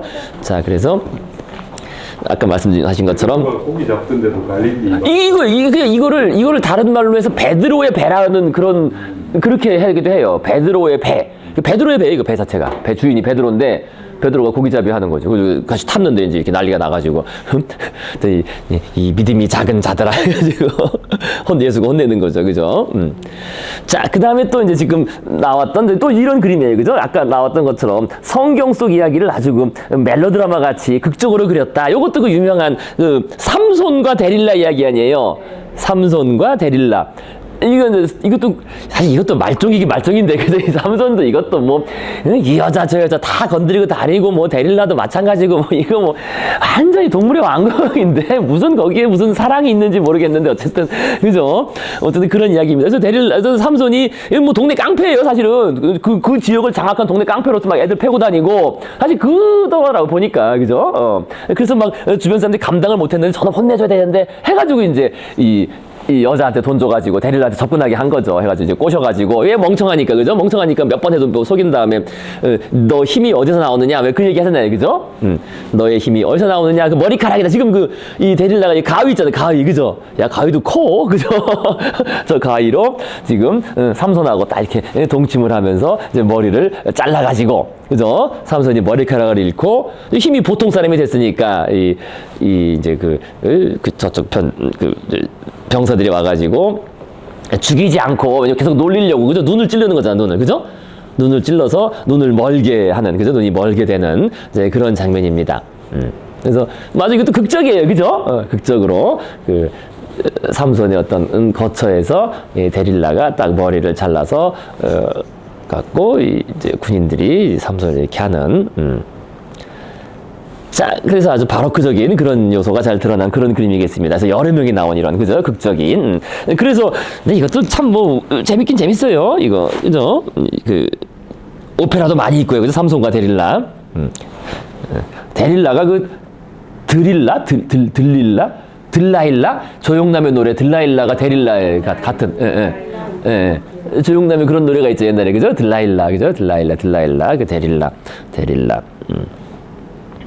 그래서 나중에는 이제 머리카락이 조금 자라가지고, 그죠? 힘이 좀 생기잖아요. 그래서 이제 그때 마지막 힘을 써가지고, 신전을 다 부수면서, 3,000명이 죽었다고 하는데, 다, 물론 뻥이죠. 뻥이고, 어쨌든, 그런 유명한, 그래서 구약 얘기를 좋아하는 것 같아요, 이 렘브란트가. 그죠? 자, 이런 식으로, 그러니까 육체적인 행동 아니에요. 그죠? 육체적인 행동, 수많은 인물이 등장하는, 그죠? 초기 그런 작품들, 바로크적인, 연극적인 효과, 이런 작품을 그렸다면은, 자, 그 다음에 이제 아까 봤던, 이제 요 1642년을 기점으로, 이제 전기시대가 끝나는데요. 그러면서 나온 작품이 요거 아까 봤었고요. 이제 요건 이제 자기 와이프, 사스키아에 초상합니다. 와이프, 사스키아. 근데 이미 이제 렘브란트 이때 엄청 성공을 해가지고, 그러면은 당장 엄청 돈을 잘 벌고 유명한 작가가 됐기 때문에 이 당시 아주 유력한 집안 어느 한 지역의 시장급의 이런 사람이랬는데요. 그 딸을 하고 이제 결혼을 합니다. 근데 결혼 지참금이 대략 40억 정도였던 것 같은데 정확한 건 계산할 수 대충 이렇게 어디 나오더라고요, 어디. 근데 어쨌든 엄청난 부자였다고 해요. 이 부인 자체가. 물론 렘브란트도 큰 돈을 버는 상태고요. 그래서 결혼을 했는데, 근데 이제 이 부인은 불치병, 무슨 병인지는 모르겠지만 어쨌든 되돌릴 수 없는 병에 걸려서 이제 42년에 죽습니다. 1642년에 딱 그때 죽고, 그러면서 이제 좀 문제가 생겨요. 그러니까 이 부인도 부인이 재산이 있을 거 아니에요. 근데 부인의 재산에 아마 조건을 걸은 것 같은데, 렘브란트가 재혼하면은 쓸 수 없는, 그죠? 그런 거를 걸어놓은 것 같아요. 그래서 렘브란트가 공식적으로도 재혼을 못하고, 그래서 첩을 들였는데 예, 예, 그 공식적으로 재혼을 못하고 첩을 들였는데 사실 이 첩이 하나가 아니라 사실은 이게 이 오만 남봉구짓 하고 다녀가지고 이 예. 와이프가 죽고 나서 그 첩이랑 사실혼 관계에 예, 예, 있었는데 예. 다른 여자가 또 눈에 예, 또 들어. 예, 그 예, 여자를 정신병원 입원시켜버리고 예, 예, 맞아요. 그, 둘째 예, 여자를 예, 그 세 번째 여자를 탐하기 위해서 그 예. 얘기야 아까 내가 그 한국 경제에 예. 나왔던 근데 이제 결혼은 못하고 그런 게 걸려 있으니까. 네. 예. 근데 어쨌든 그러다 저러다 탕진해가지고 결국은 예, 한 200억이 넘었다는데 200억? 그죠? 부 장관 딸이라든가 예, 시가로는 얼마인지 모르지만 그 당시에 또 엄청 돈을 벌긴 했어요. 렘브란트가 200억도 넘는 200억이면 엄청난 거죠. 근데 탕진하기 사실 쉽죠. 사실 200억도 사실 이거 일도 아니죠. 어떻게 보면 200억도. 돈이 있으니까 옆에서 막 달라들잖아. 그렇죠. 뭐, 사회치유로 그래서, 막 열어갖고 또 뭐 아까 말했던 수집가 그래서 뭐 희한한 거 들고 와서 이거 뭐다 막 팔아넘기고. 꼭 하고 또 요즘 예. 사기꾼도 되게 많았겠어. 그 사스키아랑 그 사스키아 죽기 전에 이제 그 어쨌든 만났던 여자가 그 여성분이 된 거야. 그 저를 또 예, 만났어요. 예, 예. 어쨌든 뭐 그런 관계가 있었나 봐. 사스키아랑 애를 낳고 셋은 죽었고 예, 예, 이게 제일 어린 애는 예, 예, 살아남고. 사스키아가 그 렘브란트의 저런 걸 알고 이제 사스키아가 그렇게 그걸 걸어놓은 거죠. 장치를. 유언장에 장치를 걸어놓은 거죠. 예. 하려면 예, 예, 이거 못 간다. 재산을 못 가진다. 서양에는 그런 게 많은가 봐요. 예, 예, 예. 사스키아가 워낙 돈이 많았으니까 예, 예, 그 진창금이라는 제도가 있었어. 예. 예. 그 어떻게 보면 자기 힘을 그 유지하는 방법이 뭐 나쁜 건 아니죠. 사실은 뭐 정당 그 정도 그런 거에 뭐 정당한 거죠. 그걸 뭐. 그게 너무 짧게 10년? 아니 그 30년. 애를 넷이나 낳았대. 예, 예. 그리고 마지막 여자를 제일 사랑했다는 거 같은데. 모르겠습니다. 어쨌든 뭐 여자가 워낙 여자 한두 명이 아니에요. 근데 사실은 실제로는 하긴 그 돈 가지고 다 한 거죠. 예. 네. 이상형이 오늘 만난 여자.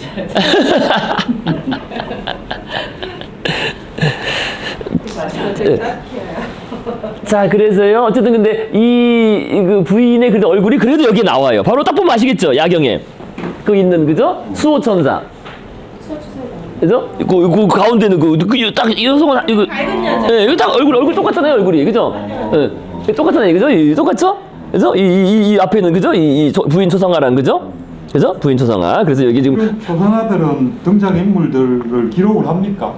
예, 기록이 이건 있어요. 이런 경우는 그러니까 이런 경우는 주문이 있으니까 주문자들이 있으니까 기록이 있어요. 그래서 이거 다 누구 이름이 다 있어요. 이거 다 있습니다. 다 있는데 뭐 일일이 알 건 없고. 자, 그래서 이제 이제 야경 그리는 야경에 대한 얘기를 하시겠습니다. 여기 전기 후기를 나누는. 가운데 있는 사람? 닮았는데 또? 자, 그래서요. 잠깐 쉬었다 할까요? 이거 하고 잠깐 쉬었다 할까요? 예, 잠깐 좀 쉬었다 합시다. 이거 렘브란트가요? 여기 있는 사람이에요. 이거 찾기 어려워요. 저도 모릅니다, 이거. 이 뒤에 눈만 보이는 사람. 어떻게 알아요? 요거. 뒤에 이 길이 있어요, 저 뒤에. 깃발 든 사람 뒤에 눈만 보이고 여기 렘브란트래. 여기 렘브란트래요. 뭐 저도 몰라요. 저도 모르요. 요게 렘브란트의 뒤에. 요게 이제 자기 부인의 얼굴을 그려놓은 거고요. 부인의 얼굴을 이제 수호천사식으로 수호천사로 그려놓은 거고 그렇다고 합니다. 저도 뭐 안 보여서 몰라요. 이게 안 보이네. 어디 보니까 뒤에 눈만 이렇게 희한하게. 자, 일단 야경 129페이지 야경 이제 보시겠습니다. 뭐 이것도 뭐 워낙 유명한 그림이고요, 그죠? 그래서 그룹 초상화 이것도 이제 그룹 초상화예요. 그룹 초상화인데 이것도 보시면은요 전형적인 그 연극 무대에 딱 같이 돼 있어요, 그죠? 연극 무대에서 딱 이 두 사람이 앞으로 걸어 나오는 듯한 이제 그런 역동성이 있는 그런 작품입니다. 그래서 이것도 이제 그룹 초상화입니다. 그룹 초상화. 렘브란트 초기화의 대표작 야경 또는 뭐 야간 순찰대 한마디로 이 사람들이 민병대인데요. 민병대. 야경은 빛과 구도, 색채 기술의 절정을 보여주며 세계에서 가장 유명한 미술 작품으로서 명성을 얻고 있다.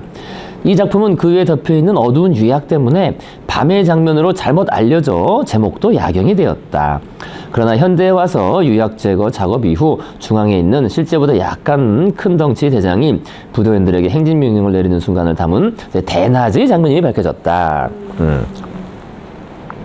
할스와 마찬가지로 렘브란트는 진부하고 딱딱한 그룹 초상화를 개혁하여 바로크적인 빛, 움직임, 포즈를 통해 흥분된 감정을 전달하며 인물들끼리 상호 교환적인 행동을 통해 생생한 감정을 전달해주고 있다. 강렬한 광선과 어두운 배경과의 대조는 보는 이의 시선을 그림 주위 이곳저곳을 떠돌게 하며 대장과 부관은 관객의 공간 속으로 걸어 나오려 하고 있다. 마치 연극 무대에서 그죠? 걸어 나오는 듯한 그런 느낌을 준다는 겁니다. 총도 있고 칼도 있고. 예, 뭐 다 있죠. 그죠? 창, 방패, 뭐 총, 깃발, 뭐, 저 드럼 다 있죠. 이 만들어내는 사선의 교차는 일견 혼란스러워 보이지만 서로 알맞은 각도에 걸쳐 있어 모든 것을 통합하는 기하학적 구조일부를 이루고 있다. 부관의 제복과 소녀, 그죠? 수호천사, 그죠? 소녀가 입고 있는 드레스의 노란색, 청사들의 제복과 허리띠 붉은색도 전체적으로 그림을 통합시키는 기능을 하고 있다. 예, 예. 42년을 죽었다는데요. 예, 40인이 죽은 뭐 직후라고 하기도 하더라고요. 그때 이제 병을 앓다가. 그래서 전해지는 바에 따르면 이 부대원들 전부가 그룹 초상화를 위해 똑같이 비용을 부담하였으나 n분의 1 했는데 렘브란트가 어떤 인물은 어두운 배경 속에서 희미하게 처리했는가 하면 서로 겹쳐서 안 보이는 사람도 있어서 불만을 사게 되었다고 한다. 그래서 그의 제자는 어느 편지에서 렘브란트가 주문받은 개개인의 초상화보다는 창조력이 요구하는 바에 굴복해버렸다며 야경이 너무도 동적이고 힘에 넘쳐있어 다른 그림들은 마치 식은 좀 쉽게 보인다고 했다. 그래서 이게 불만을 사가지고요 이때부터 해서 소문이 안 좋게 났다는 거예요. 그러니까 그룹 초상화가 유행인데 야 쟤한테 맡기면 뭐 제대로 그려주지도 않고 막 이래가지고 이때부터 이제 주문이 이제 슬슬슬 물론 이제 근데 또 다른 미술사를 보니까 근데 꼭 그렇다기보다는 그때 말씀드린 것처럼 유행, 그죠? 이거 이제 일단 유행이 사라진 거죠. 렘브란트식 유행이 좀 사라지고, 우리 지난번에 봤던 그 할스 같은 경우도 한때 확 유행했다가 또 이제 그 테마가 사라지는 거죠. 그죠? 사라지고, 다른 식 유행으로 넘어가는. 근데 어쨌든 그 시점이 되는 그때 작품이에요. 그래서 어쨌든 불만이 대단히 많았다고 하는데, 그럴만도 해요. 그죠? 막 가려있고 그러면 이게 너무 기분 나쁘잖아요. 네. 팔에 가리고 뭐, 게다가 이게 또 잘린 사람이 있어요. 그러니까 이제 그 얘기를 해보시겠습니다. 그래서 이 야경, 뭐, 그냥 워낙 유명한 그림인데, 아까 말씀드린 것처럼, 요렇게 요 뒤에 렘브란트라고 하고요. 뭐, 저도 모릅니다. 그 다음에 요게 그 사스키아 죽은 아내의 수호천사를 하나 그려 넣었다, 이렇게. 그리고 여기에 이 민병대의 상징인 닭발이 왜 약간 이렇게 날카롭게 이렇게 돼 있잖아요. 그게 상징이래요, 닭발. 그래서 요게 이제 죽은 닭을 거꾸로 이렇게 매달고 있는 이 수호천사가, 뭐, 그렇다고 합니다. 그래서 하얀 닭이 있죠, 그죠? 그런데 원래 이 그림이 아니었다는 거예요. 이게 색깔도 색깔이지만 크기 자체가 요렇게 보시겠습니다. 원래 요렇게. 그러니까 원래 그림이 이게 컸다는 거예요, 더. 근데 요거는 나중에 워낙에 유명한 그림이니까요. 17세기에 뭐 이런 사람이 게릴 루덴스라는 사람이 복사본입니다. 얼굴이 다르잖아요, 그죠? 그러니까 루벤스의 그림을 보고 똑같이 그림을 그린 그 당시엔 이 복사글을 그려주는 사람들도 많았어요. 의외로 많았습니다. 그 여러 가지 그림을 좋은 그림 있으면은 이거 똑같이 그려달라 해가지고 그런 그림이 많았고 이거 이제 이 사람이 그린 17세기에 그린 복사본인데 이때는 이제 원형적으로 다 이렇게 썼다는 겁니다. 원본이 이렇게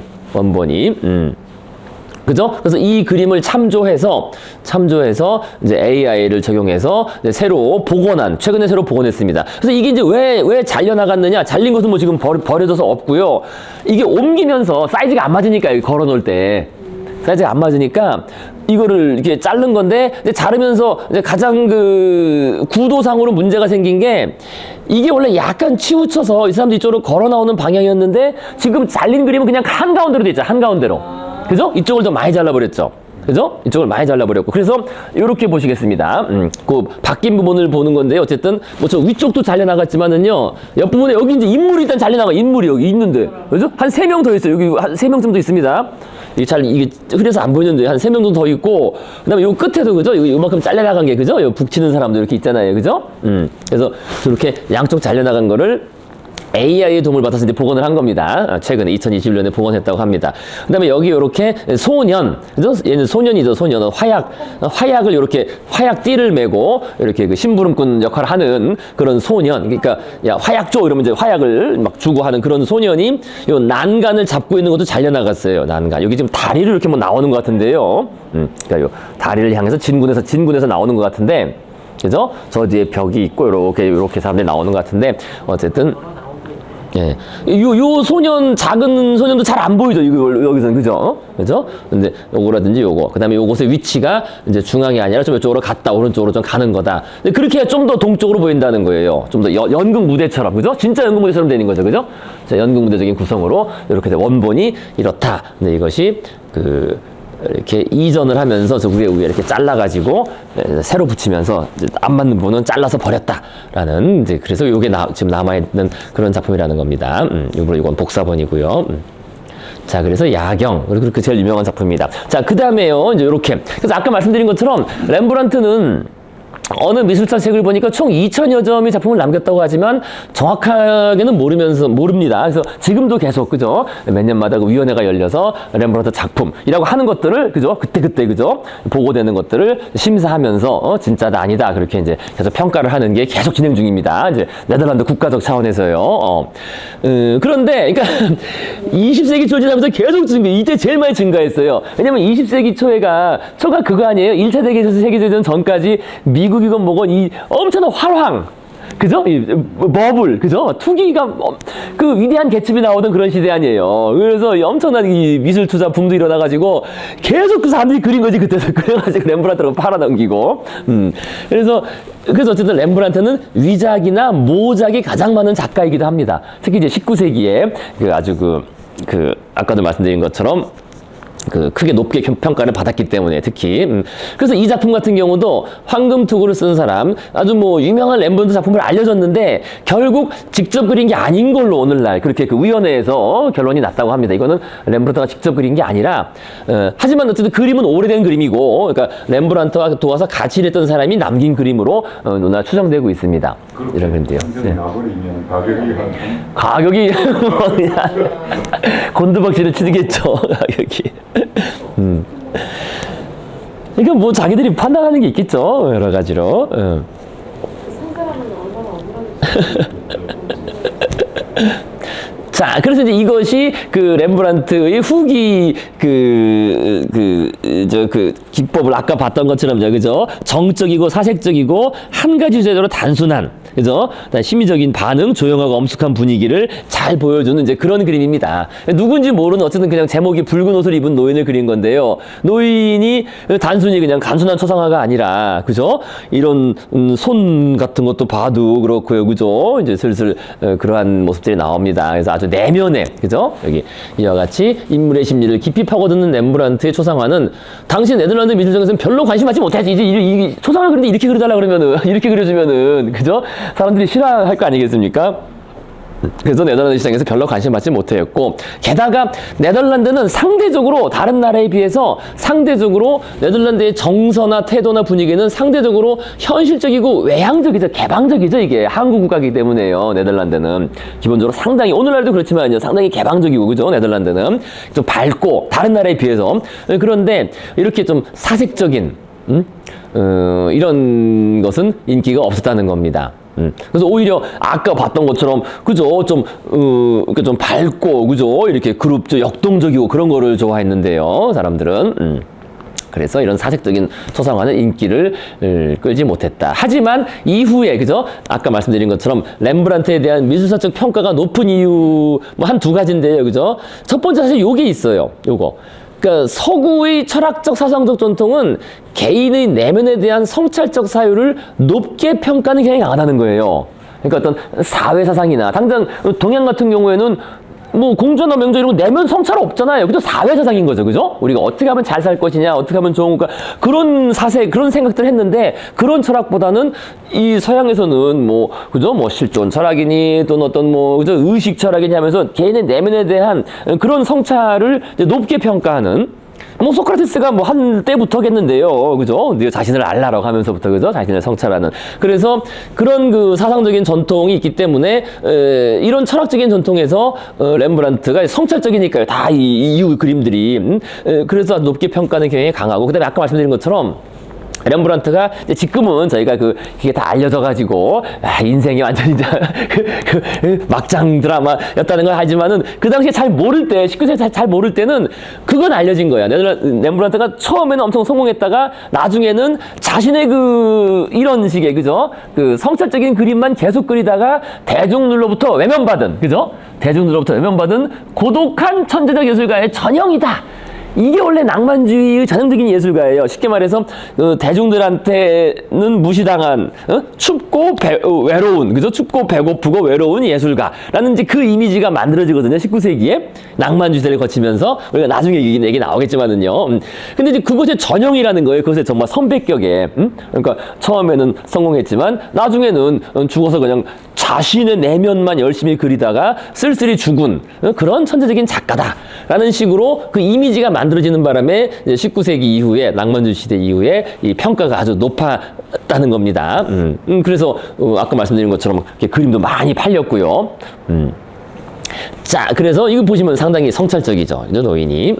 그래서 그 뒤 그림들도 마찬가지예요. 요것도 그래요. 요것도 그 유명한 아까 말씀드린 솔로몬의 어머니예요. 솔로몬의 엄마라는 것까지는 알아요. 그러니까 목욕하는 밧세바. 그래서 이것도 이제 말 그대로 동물의 왕국이죠. 다윗이 그죠?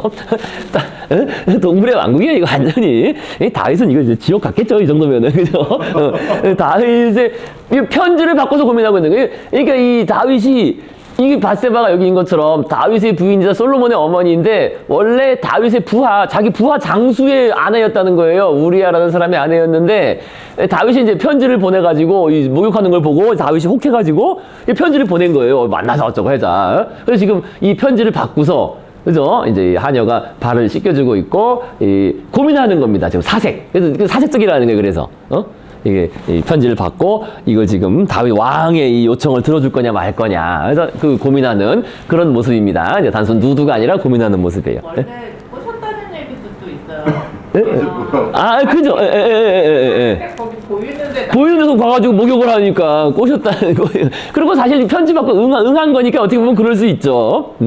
어쨌든 그래서 이제 둘이 만나가지고 밧세바를 범한 후에 이제 그렇다면 남편을 어떻게 없앨 것이냐. 뭐 직접 죽일 수는 없고. 그러니까 아주 위험한 곳에 싸움을 보낸 거죠. 그러니까 살아 돌아오기 힘든 곳에 전투를 보내가지고 전사시키는 계획을 꾸며서 이제 가서 그러니까 임신한 거를 알았어. 저기 전쟁터 가 있는데 그래 알자마자 바로 불러. 그리고 같이 자라고. 근데 성경에 그런 내용이 다 나와요. 이게 완전히 동물의 왕국이라니까요. 그래서 어쨌든 자기 부하를 험지에 보내서 죽도록 하자마자 바로 이제 끌어가지고 이제 자기 부인으로 삼는 거죠. 그러니까 맷째 부인이란 말도 안 나와요. 안 나와요. 그러니까 솔로몬이 맷째 아들인지도 모르고. 그래서 이제 그를 전사시키는 밧세바를 자신의 아내로 삼았다. 근데 사실 이제 그 사건을 대충 전후로 해서 다윗 왕국이 이제 그죠? 그 전까지 그거를 몰라기 시작한다고 대충 볼 수도 있습니다. 그래서 어쨌든 뭐 솔로몬의 어머니로 제일 유명해요, 그죠? 밧세바. 그 솔로몬을 낳은 그래서 이 부인이 솔로몬을 낳은 그런 부인이다. 그래서 어쨌든 이 렘브란트가 이렇게 구약 얘기를 꽤 좋아했나 보더라고요, 이렇게. 근데 어쨌든 여기서 핵심은 저 고민하는 표정, 그죠? 그겁니다. 내면, 그거를 중심으로 이제 보셔야 되겠다는 겁니다. 단순히 여성 누드화라기보다는 고민하는, 그죠? 그런 밧세바. 저 동물의 왕국이죠, 진짜. 그러니까 아버지가 저렇게 했으니까 자기 아들이 어떻게도 뭐 할 말이 없는 거야, 이게 아들들이. 다 동물의 왕국의 연장인 거야. 자, 그다음에 이 그림도 아주 영향을 많이 준 그림입니다. 한번 보신 적이 있을지 모르겠습니다. 그죠? 좀 이거 비슷한 것들이 뒤에 많이 생산됐어요. 그죠? 이렇게 도살장을 그린 이후 현대 작가들한테도. 그죠? 좀 그런 보시는 있는 것 같죠. 그죠? 그러니까 이게, 렘브란트가 어떻게 해서 이걸 그리는지 모르겠는데 어쨌든 이거 그린 거예요. 렘브란트가 도살된 소, 그죠? 후기에 그린 겁니다. 그래서 그러니까 당대의 작가들도 이걸 좀 많이 따라 그렸어요. 모작이 많아요. 모작이 많고 후대 작가들도 많이 따라 그리는 그림입니다. 그래서 이런 뭐 표현주의 작가 20세기 작가들도 그리고 이런 식으로 그죠? 다 렘브란트를 따라 그린 거죠. 이런 식으로. 그래서 이 그림도 꽤 많이 나오는 유명한 그림입니다. 생활을 할 때 많이 보이는 장면인 거예요. 그렇겠죠. 정육점에서 이렇게 했겠죠. 그 당시에는. 그죠? 저 뒤에는 사람인가요? 그거 잘 모르겠습니다. 사람 같기도 하고요. 그죠? 쳐다보는. 그죠? 이렇게 해서 여성이 안에 쳐다보고 있는. 그죠? 그래서 이렇게 얼굴을 내밀고. 그죠? 그죠? 그런 것 같기도 하고. 그러니까 옛날에는 정육점에서 이런 식으로 도축을 했겠죠. 매달아 놓고 도축하고 고기 잘라서 팔고 그랬겠죠. 특히 보이는 장면이 예, 그렇겠죠. 그러니까 서양 사람들은 뭐 고기를 많이 먹었으니까 아무래도 그죠? 이러면 아마 그랬을 겁니다. 소자대에서. 근데 어쨌든 상당히 진짜 이게 그 바로크적이라든지 그러지 않고 정말 현대적이에요. 그죠? 이런 색칠이나 그죠? 그런 게 보이죠. 뭔가 현대적이라고 해야 되나? 그죠? 그런 느낌이 있습니다. 자, 그 다음에 또 이렇게 구약 얘기를 또 그리기, 이것도 상당히 요건 좀 밝은 식으로 그렸죠. 그죠? 요셉의 두 아들을 축복하는 야곱. 뭐 이런 일이 있죠, 구약에. 그죠? 야곱이, 그죠? 이게 요셉이고, 요셉의 아내고, 그 두 아들을 축복하는, 야곱이, 뭐 그런, 야곱이 이게 그 사람 아니에요? 뭐 하느님하고 씨름해가지고 이겼다. 이스라엘 그 사람이죠. 그죠? 근데 이런 식으로 그 터번을 쓰게 만들었어요. 그죠? 약간 좀 페르시아 풍이죠. 그죠? 이게 풍이, 그죠? 터키식. 어쨌든 이렇게 구약의 이야기를 그리기도 했고. 자, 그 다음에 이런 걸 보면 이제 이걸 아까 말씀드린 반죽, 그죠? 임파스토 기법이 잘 보여요. 이렇게 손 그리고 완전히 이건 반 고흐식이잖아요. 그죠? 떡칠 해놓는, 그죠? 그래서 정말 이거 실제로 보면은 울퉁불퉁 할 겁니다. 그죠? 그래서 이것도 아주 또 그 전까지 우리가 봤던 성 마테오와 천사라는 그림 정말 많았잖아요. 그죠? 그러니까 마테오한테 천사가 나타나서 이제 막 불러주고 마테오가 이제 하느님의 말씀을 딱 기록하는 그 장면인데 이것도 상당히 사색적으로 그렸어요. 그죠? 천사가 그냥 보면 천사 같지 않아요. 그죠? 어떤 여성 같은데 천사가 뒤에서 이렇게 귀에다가 뒷정말로 얘기해 주는 거예요. 그죠? 천사가 얘기해 주고 이제 마테오가 딱 하는 건데 어쨌든 이게 딱 손이나 이런 그린 거 보면은요. 그죠? 정말 그죠? 아주 격정적인 그런. 그래서 이런 게 격정적이라는 게 이 낭만파하고 사실 잘 맞아요. 낭만주의랑. 낭만주의가 아까도 말씀드린 것처럼 감정, 격정, 뭐 정렬 이런 거를 우선시에 내세웠거든요. 그래서 이것도 아주 의미 있는 그런 작품입니다. 이 종이짝도 정말 아주 격정적이에요. 그죠? 종이 묘사한 것도 상당히 반고흐적이라고 볼 수 있어요. 한편으로는. 그것도 물론 이런 게 직접 영향을 받았죠. 직접. 그죠? 실제 종이라기보다는 그죠? 자, 그 다음에 또 요것도 유명한 그림입니다. 돌아온 탕자, 그죠? 왜 알잖아요, 그죠? 돌아온 탕자. 아들 둘한테 뭐 재산 나눠주고 했더니 둘째 아들은 가가지고 다 탕진하고 이렇게 돌아와가지고 아버지가 이제 안겨주는, 받아주는 뭐 그런 뭐 성경 이야기를 이렇게 그리기도 하고. 어쨌든 요거는 거의 말년이에요, 말년. 그러니까 자신의 자화상으로 보시면 된다는 거예요, 이게 사실은. 죽을 때 돼가지고 자기가 다 탕진한 거야, 재산 다 탕진하고 그 수만 ton, 뭐 몇백억 되던 거 다 탕진하고 남은 거 없는 거지. 그죠? 남은 거 없는 자신의 어떤 자화상적인 자기 죽는 해에 그린 겁니다. 그죠? 죽는 해에 그린 거니까 그런 자화상적인 그런 그림으로 이제 우리가 해석할 수 있습니다. 그죠? 젊을 때 좋은 시절 다 탕진하고 자 그래서 이제 이게 마지막 자신이 죽는 해에 그린 자화상. 그죠? 이제 죽는 해에 그린 자화상으로서 거의 뭐 그죠? 노년의 그런 렘브란트 모습을 보이고 있습니다. 자, 됐고요. 그 다음에 우리 애칭. 그래서 어쨌든 그 다음에 또 아까도 나왔던 것처럼 렘브란트는 애칭으로도 가장 유명한 작품입니다. 그러니까 세 개의 나무라는 그런 건데요. 애칭과 드라이포이드 정말 아주 대단하죠. 그죠? 동파나로 그린. 자, 그래서요. 애칭이라는 게 이거 어떤 방식인지 아시죠? 애칭은 산의 부식작용을 이용하는 동파나 기법입니다. 반도체 만드는 기법. 네, 맞아요. 반도체 만드는 기법입니다. 그래서 이제 잘 닦인 동판에 산의 화학작용을 방지하는 애칭 그라운드 리피노. 뭐 왁스죠. 왁스라든지 이런 걸 딱 발라가지고, 그죠? 이제 산이 침입하지 못하게 잘 바른 다음에 이제 그거를 삭삭 이렇게 벗겨내면은요. 그죠? 그 위에 금속 애칭 바늘로 새겨서 금속을 딱 노출되게 하고, 그죠? 그 왁스를 긁어내는 거니까요. 왁스를 긁어내면은 거기에 금속이 노출되도록 하고, 판의 뒷면과 모서리는 바니쉬를 칠해서, 뭐 그것도 왁스죠. 그래서 일종의 페인트를 칠해서 휘적된 산이 들어있는 통에 담그면은 이제 반으로 긁혀서 드러난 금속 부분만 다 이제 부식이 되는 거죠. 부식이 돼서 움푹 들어가면은 거기에다가 음각적으로 이제 잉크를 채워서 눌러서 프레스하면은 찍으면 이제 판화가 나오는 겁니다.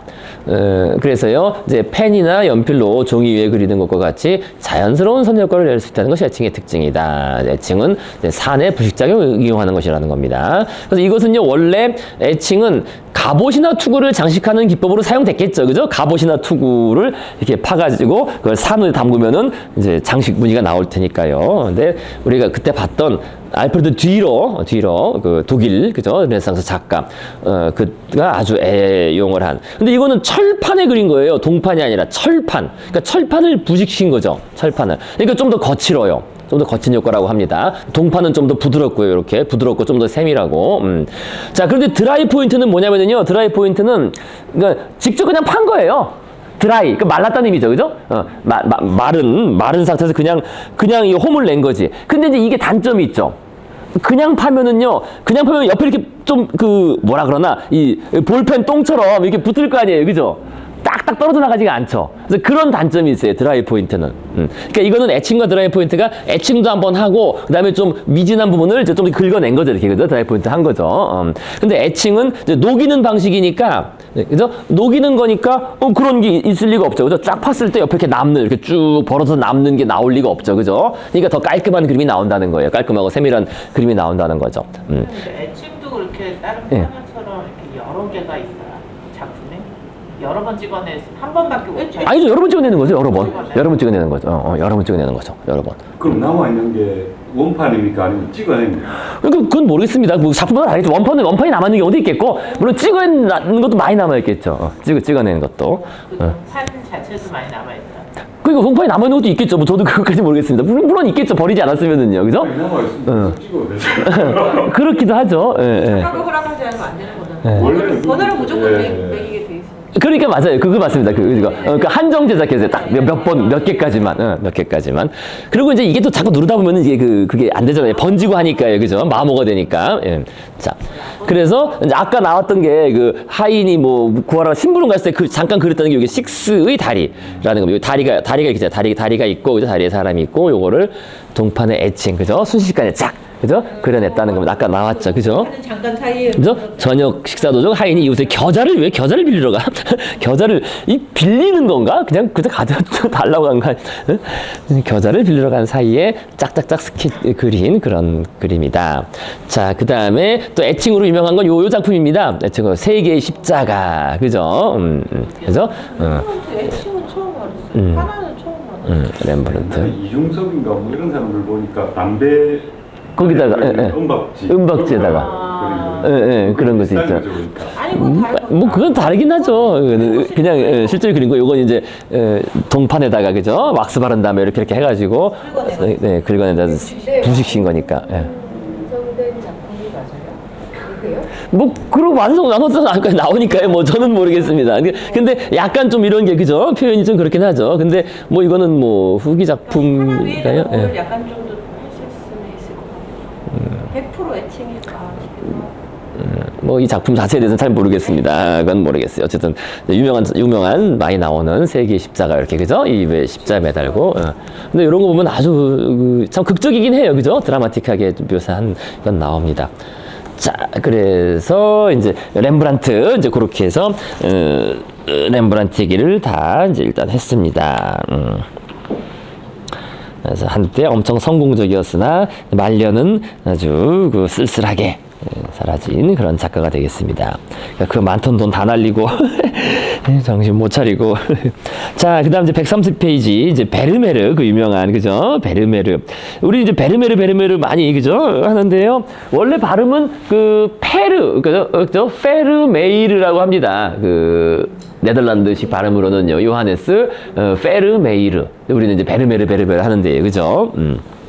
영어식으로는 베르메르 하는데요. 그래서 130페이지 베르메르도 또 이제 비세화가로 또 나왔어요. 비세화가. 수수께끼로 가득 찬 생애로 인해 델프트의 스핑크스라고 불리는 화가. 그러니까 델프트가 자기가 이제 고향에서 살았고 거기 자기가 살았던 지역이고 스핑크스가 이제 수수께끼 같은 인물이랄 때 스핑크스라는 표현을 씁니다. 알쏭달쏭 스핑크스. 그죠? 그래서 델프스의 스핑크스라고 불리는 화가 요하네스 페르메이르는 근래 들어 렘브란트 다음으로 유명한 네덜란드 화가가 되었다. 그런데 뭐 이것이 어느 책을 보고 썼는지 모르지만은 실제로 렘브란트 이상으로 훨씬 비싸게 팔리는 가장 유명한 네덜란드 화가가 됐죠. 사실은 네덜란드로 따지자면은 그죠? 베르메르가. 예. 그는 델프트에서 태어나 43세 파선의 충격으로 미망인과 11명의 자녀를 남기고 사망할 때까지 그곳에서 살았다. 그가 남긴 작품은 35에서 40여 점에 불과하며 그보다 많은 작품을 제작한 것 같지는 않다. 앵글 이전까지 이렇게 꼼꼼하게 작품을 제작한 화가는 없었다. 근데 이거는 이제 여기 있는 미술사 기록하고 그 이후에 있는 거가 달라요. 이제 이 사람이 약간 옛날 미술사를 참조해서 보통 쓴 것 같은데요. 그러니까 경매 기록을 보면 다 알 수 있어요. 그러니까 이게 자기가 그럼 페르메이르가 뭘 하고 살았느냐? 아니 자식이 11명인데 그걸 부양하고 먹고 살려면은 1년에 뭐 2-3개 그려서는 이게 장사가 안 되는 거니까 그림을 더 그렸을 거다. 그래서 실제로 경매했을 거 아니에요. 그림 그려서 그걸 얼마에 팔겠느냐, 그죠? 그러니까 경매 기록으로는 더 남아 있다는 거예요. 이 사람의 그림이. 예? 그래서 알려진 작품, 그런 식으로 해서 알려진 작품은 45점이고 현재 남아 있는 작품은 35점이다. 그러니까 실제로 이제 그림을 더 그린 거지. 더 그렸으나 남아있는 건 35점이고 완전히 확인된 거는요. 진품으로. 그 다음에 그럼 그 페르메는 뭘 먹고 살았느냐? 아마 그림도 그리고 이거 중개상, 그래서 그림 중개상까지 했을 거라는 게 오늘의 정설입니다. 그죠? 자기 직업이 있으니까요. 그죠? 그림 중개상. 그죠? 그림도 그리고 그림 중개상도 하는 그랬을 것이다. 그래서 어쨌든 오늘날 아까도 말씀드린 것처럼 미술시장에서 이 페르메의 인기는 정말 최고입니다. 최고예요. 그래서 인기로 보자면 레오나르도 다빈치는 15점. 그죠? 빈센트 반 고흐도 이게 같습니다. 100점이 안 됩니다. 제가 그때 어디서 들었는데, 어디서 봤는데, 어디 있는데. 그러니까 많지 않아요. 그래서 이 정도가 그 경매가로는 경쟁이 된다는 거예요. 고흐하고, 그 페르메이르하고 다빈치 정도가 경쟁이 되는, 그 정도 정말 인기는 최고입니다. 이게 이제 신비의 작가라 그래서요. 아주 뭐, 인기 상한가를 쳤죠.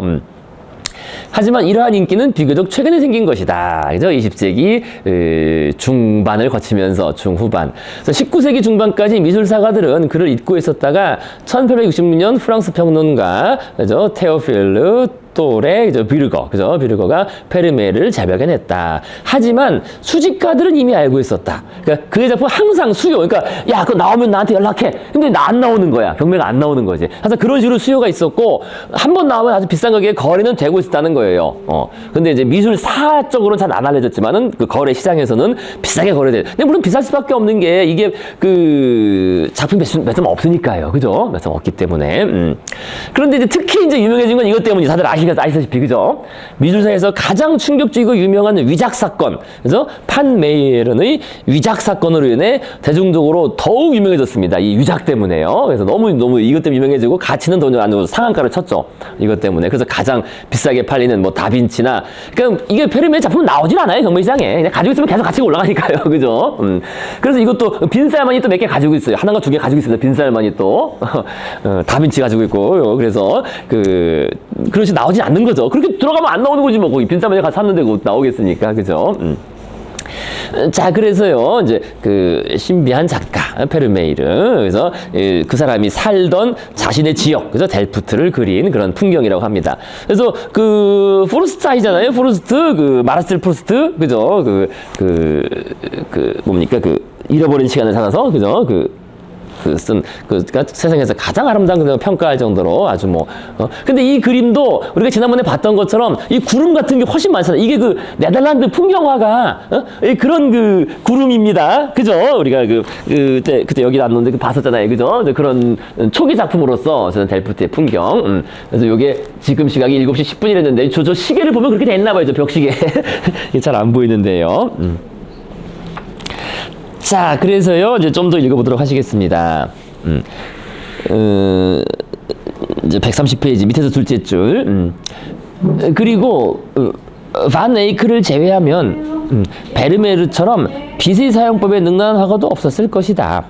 다른 화가들이 회색, 녹색, 갈색을 주로 사용한 데 비해 베르메르의 색채는 보다 순수하고 밝아서 그 이전까지 어떤 화가에서도 볼 수 없는 강렬함을 주고 있다. 이러한 색채와 빛의 사용법에도 불구하고 베르메르는 직사각형의 완벽하게 균형 잡힌 구도를 통해 침착하고 안정된 분위기를 자아낸다. 그의 그림들은 항상 왼쪽에 있는 창문을 통해 빛이 들어와요. 왼쪽에 있는 창문을 통해 빛이 들어오고 있는 그 깨끗하고 검소한 방에서 인물들이 집안일에 몰두했는 광경을 주로 묘사하고 있다. 그러나 이러한 평범한 주제를 가치 있게 만드는 요소는 시각적 사실성을 부여하는 그의 관찰력이 있다. 색채는 우리 눈이 항상 보았던 그대로 묘사되어 있으며 부드러운 빛은 은은한 광채로 방안을 감싸고 있다. 그의 작품은 어떤 일화나 동적인, 그죠? 이 동적이질 않아요. 그죠? 동적인 사건을 담고 있지 않다. 그러니까 지금 바로크로 구별됐지만 사실 바로크로 볼 수도 없어요. 그림 자체가. 예? 예, 그죠? 그림이 예. 편안한데. 예, 예, 그렇죠. 예. 정말 독특해요. 어쨌든 그래서 이게 바로크적이지가 않아요. 전혀. 그러니까 왁자지껄 뭐 드라마틱 그런 게 없습니다. 그러면서도 상당히 또 한편으로는 또 심리적이에요. 한편으로는 또 아주 정적이지만 또 아주 심리적이기도 하고 묘합니다. 그래서 이제 그 원래 약간 묘해야만 사람들이 비싸게 보는 거죠. 그래서 그의 작품은 어떤 일화나 동적인 사건을 담고 있지 않다. 다만 여러 사물의 표면 위를 맴도는 거의 만질 수 있을 것 같이 부드럽고 은은한 빛이 그림의 진짜 주제이다. 그래서 베르메르는 자신의 소묘의 정확성을 기하기 위해 카메라 옵스큐라를 사용하고 있다. 이것은 작은 구멍이 뚫려 있는 검은 상자로서 반대편에 있는 사물의 영상을 투사하여 종이 위에 흔적을 남기는 장치이다. 그러나 베르메르는 단순히 투사된 영상을 베낀 데 그치지 않았다. 이게 이제 카메라 옵스큐라가 이게 이제 카메라의 전신입니다. 이게 발전해서 결국 카메라가 되는 거죠. 카메라 옵스큐라가 요거를 미술 작가들이 많이 사용했어요. 어디 갔지? 왜 안 나오냐? 요겁니다. 카메라 옵스큐라. 그죠? 그러니까, 옵스큐라, obscure, 그죠? 어둡다. 그죠? 흐릿한 방, 어두운 방이란 뜻이라는, 어두운 방, 이란 뜻인데요. 이렇게 그림을 정말 사실적으로 그리기 위해서 발명한 광학장치로 사실 많은 화가들이 이 기술을 사용해서 그림을 그렸습니다. 이 사람만이 아니라. 그러니까 이쪽에서 이렇게 쭉 이제 이게 빛이 들어오면은요, 이 거울에 비춰가지고 이렇게 딱 반사가 돼가지고 이렇게 딱 비춰질 거 아니에요? 그럼 그게 그대로 그리면은 원근법이나 이런 비례가 정확히 맞겠죠. 정말. 그죠? 이걸 이용해서 그렸다는 거예요. 큰 소묘 자체를. 물론 색채는 뭐 이제 나중에 칠했겠지만은요, 큰 그 밑그림을. 그죠? 요렇게 요거를 가지고 딱 그려서 그대로 따라 그리는. 한편으로 어떻게 보면 좀 기계적이긴 하죠. 그죠? 종이가 얇게 비치는 종이를 되는 그렇겠죠. 뭔가 비치는 종이에 그렇게 정확히는 뭐 저도 이 장치를 직접 본 적은 없어가지고요. 근데 이게 결국 나중에는 이제 카메라가 되는 거지. 이거를 여기다 감광지를 놓고 그냥 그대로 그죠? 감광 이제 반응을 이용해서 화면을 그대로 나타나도록 하는 게 나중에 사진이 된 겁니다. 그래도 이렇게 보고 베껴 그리는 거예요. 근데 요걸 놓고 이제 더 요걸 확대해서 그리던 작게 그리던 뭐 했겠죠. 요거 자체로만 되어서는 그림이 너무 작으니까요. 그죠? 어쨌든 그런 걸 이용해서 그러니까 정확한 거죠. 그죠? 이 그림이 빛이 들어오는 것부터 해서 정확한 비례가 아주 깔끔하게 될 수 있다는 겁니다. 자, 그래서 여기 나온 얘기가 그 얘기예요. 그래서 그러나 베르메르는 단순히 투사된 영상을 베끼는 데 그치지 않았다.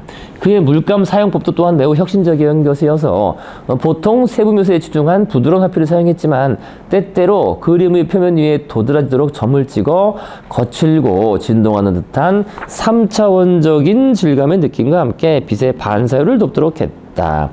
이런 기법은 인상파의 전면법과 비슷한 것이다. 그래서 어떤 비평가는 그의 그림 표면을 진주 가루들이 녹아 엉킨 것 같다고 묘사하기도 했다. 그래서 이 어쨌든 표현 기법이 아주 뭐 한마디로 절묘합니다. 부드러우면서도 아주 절묘해요. 절묘합니다. 자, 그래서 아이고 좀 시간 관계상 우리가 저기 작품 하나 정도 보고 다음 시간 이어서 해야 되겠는데요. 작품 하나만 간단히 보시겠습니다. 뭐 하나라고 해야 되나 아니면 요 얘기를 할까요? 작품 얘기는 다음에 하시고 요 얘기 한 가지만 하시겠습니다. 요 얘기 한 가지만 하고 마무리하시겠습니다. 그래서 울트라마린의 화가라 요걸 들어보셨을 거예요. 그죠? 베르메이르는 울트라마린을 너무너무 좋아해가지고요. 그죠? 그의 그림들에는 이 울트라마린, 이게 이제 그 원석인데, 그죠? 이 울트라마린에 대한 아주 강한 선호가 뚜렷하게 나타나고 있다. 그 심지어 이 워낙에 비싸니까 울트라마린이 그렇게 그가 울트라마린 이 물감, 이 염료를 구입하느라고 재산을 탕진한 끝에 파산했다는 이런 썰까지 만들어졌어요. 뭐 실제로는 그렇지는 않았을 거라고 생각하고요. 자식들이 워낙 많고 그래서 부양하고 어쩌다가 이제 파산하게 된 거라고 생각하는데요. 이게 우리 저희가 한번 나왔었습니다. 이게 그죠? 예전에 한번 예전에 나왔었습니다. 우리 르네상스 초창에 나왔어요. 르네상스 할 때. 그래서 울트라마린은 희귀광석인 청금석을 갈아서 만드는 광물성 안료이다. 그러니까 당연히 광석이 광물이니까 수백 년 전도 변색이 없겠죠. 하지만 가격이 매우 비싸다. 현재도 만들어집니다. 현재도 이 미술가 중에 이걸 쓰는 사람들이 있어요. 그러니까 1kg에 1,500만 원. 1kg에 1,500만 원이면 이거 가서 금 가격이 어떻게 되나? 금 가격은 1kg에 4천만 원쯤 할 거래 아마? 4천만 원. 금보다 싸네. 옛날엔 비쌌다고 합니다. 금 가격이 올라서 그런가 보다. 자, 그래서 과거에는 귀한 인물인 경우에만, 그러니까 대표적으로 그러니까 성모 마리아 색깔이 주로 다 이 색깔이에요. 파란색. 그래서 이게 이래서 그런 거예요. 귀한 사람.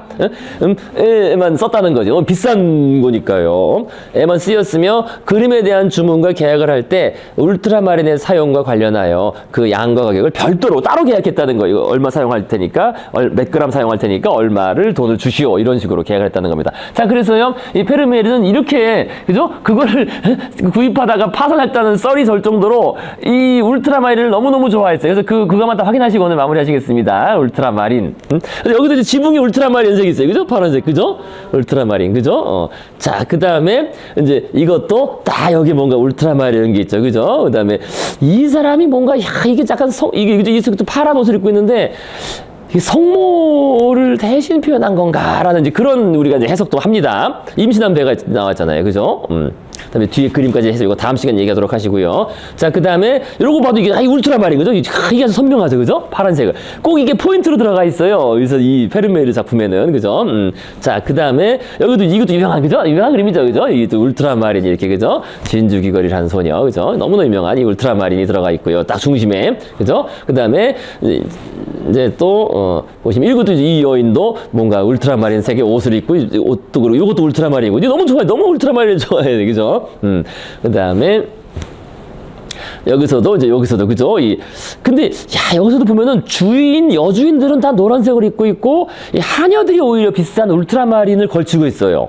하녀들이 보시면요. 자, 하녀가 지금 편지를 가져온 건데 지금 편지를 전해주는 거 아니에요. 그죠? 자, 그 다음에 이것도 이제 하녀가 걸치고 있어요. 울트라마린을. 그죠? 울트라마린 앞치마를 오히려. 그죠? 여주인은 노란색 보통 이런 옷을 입고 있고. 자, 그 다음에 또 이것도 하녀가 걸치고 있어요. 울트라마린을. 그죠? 이게 뭔가 이거에 또 이제 이래서 신비로운 거예요. 이게 왜 그러냐? 또 하녀가 지금 연애 편지를 가져서 전달해 주는 건데 주인한테. 저 물감도 그만큼 비싼 거 아닐까요? 노란색도 쪽 이런 것처럼 네. 정말 이런 이 시대에 하녀들이 이런 색깔 옷을 많이 입지 않았을까요? 그런데 파란색 물감이 쉽지가 않았을 거라고 그렇게 모르겠습니다. 물감 자체가 원래 물감의 역사라는 게 그게 그렇게 자유로운 게 아니라서 물감이. 이런 것처럼 막 청색이 있었을까? 청색 옷이 과연 옛날에 그렇게 옷 색깔이 자유롭진 않은데 어쨌든 이것도 이 주인공이 이제 울트라마린. 이 어쨌든 카페트가 울트라마린 딱 들어가 있어요. 그죠? 여기도 카페트에 울트라마린 색이 들어가 있고요. 그죠? 이제 지리학자, 선문학자. 그다음에 이것도 아주 울트라마린 너무 선명하게 쓰여있죠. 그죠? 울트라마린이 다 곳곳에 아주 상징적으로 들어가 있습니다. 또 이것도 그죠? 이 의자라든지 이 울트라마린 이런 그 옷을 입고 있는 정말 그 울트라마린의 그죠? 이것도 이제 그죠? 여기도 울트라마린이 있고요. 연한 울트라마린식이 들어가 있는. 자, 그래서요, 이런 식으로, 근데 위작 사건에서 이제 울트라마린을 썼어요. 위작들인데요. 그죠? 예수 옷이 이제 울트라마린 아니에요. 그죠? 예수 옷이. 완전 다른데? 예, 좀 다르죠. 그죠? 다르죠? 내가 봐도 아닌데. 근데 위작인데 이걸 다 속아 넘어갔다는 거예요. 속아 넘어갔다는 겁니다. 근데 뭐 그럴 만한 이유가 있었겠죠. 이것이 갑자기 너무 선명하면 문제가 있어요. 왜냐면 없다가 갑자기 튀어나온 작품이니까. 이거는 어디서 묻혀있다가 나오니까 뭐 손상 뭐 이런 거 이제 얘기가 되는 거죠. 아마 그랬을 것 같습니다. 자, 그래서 어쨌든 이 페르메는 지금 여러분 알다시피 이 울트라마린 색깔의 작가다라는 얘기까지 오늘 이제 했습니다. 이제 다음번에는 뭐 그림 간단히 보시고요. 그림 보시면서 그 위작 사건까지 얘기를 이어서 하도록 하시겠습니다. 자, 오늘 수업은 그리고 지금 여기 작품에서도 그죠? 그죠? 132페이지 하녀도 울트라마린을 가지고 있다는 거예요. 아니 원래 진주 귀걸이를 한 소녀가 제일 유명해요. 제가 제일 예, 그죠? 제일 유명하죠. 예, 이것도 유명하고. 예.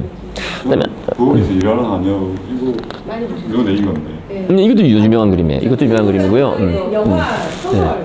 네. 많이 나와요. 근데 요것도 아주 심리적으로 유명해요. 요것도 심리적으로 처하녀의 표정이 아주 묘하다는 거예요. 예. 지금 이 주인을 비웃고 있는 건지 아니면 어떤 뭐 글을 지금 편지 쓰는데 도와주면서 뭐 불러주고 있는 건지 그죠? 아니면 뭐 딴청을 부리는 건지 아주 묘한 심리 묘사, 심리극까지 이렇게 돼 있다는 겁니다. 연애편 저 밖에 편지 받을 사람이 밖에 그러니까 있는데. 그런 것 같기도 하고요. 지금 보러 온 건지 수도 있고. 나도 포스트맨이 기다리고 바뀌었나? 자, 그럼 오늘 수업 여기까지 하도록 하시겠습니다. 수고 좀 하셨습니다. 다음 주에 뵙겠습니다. 그러면.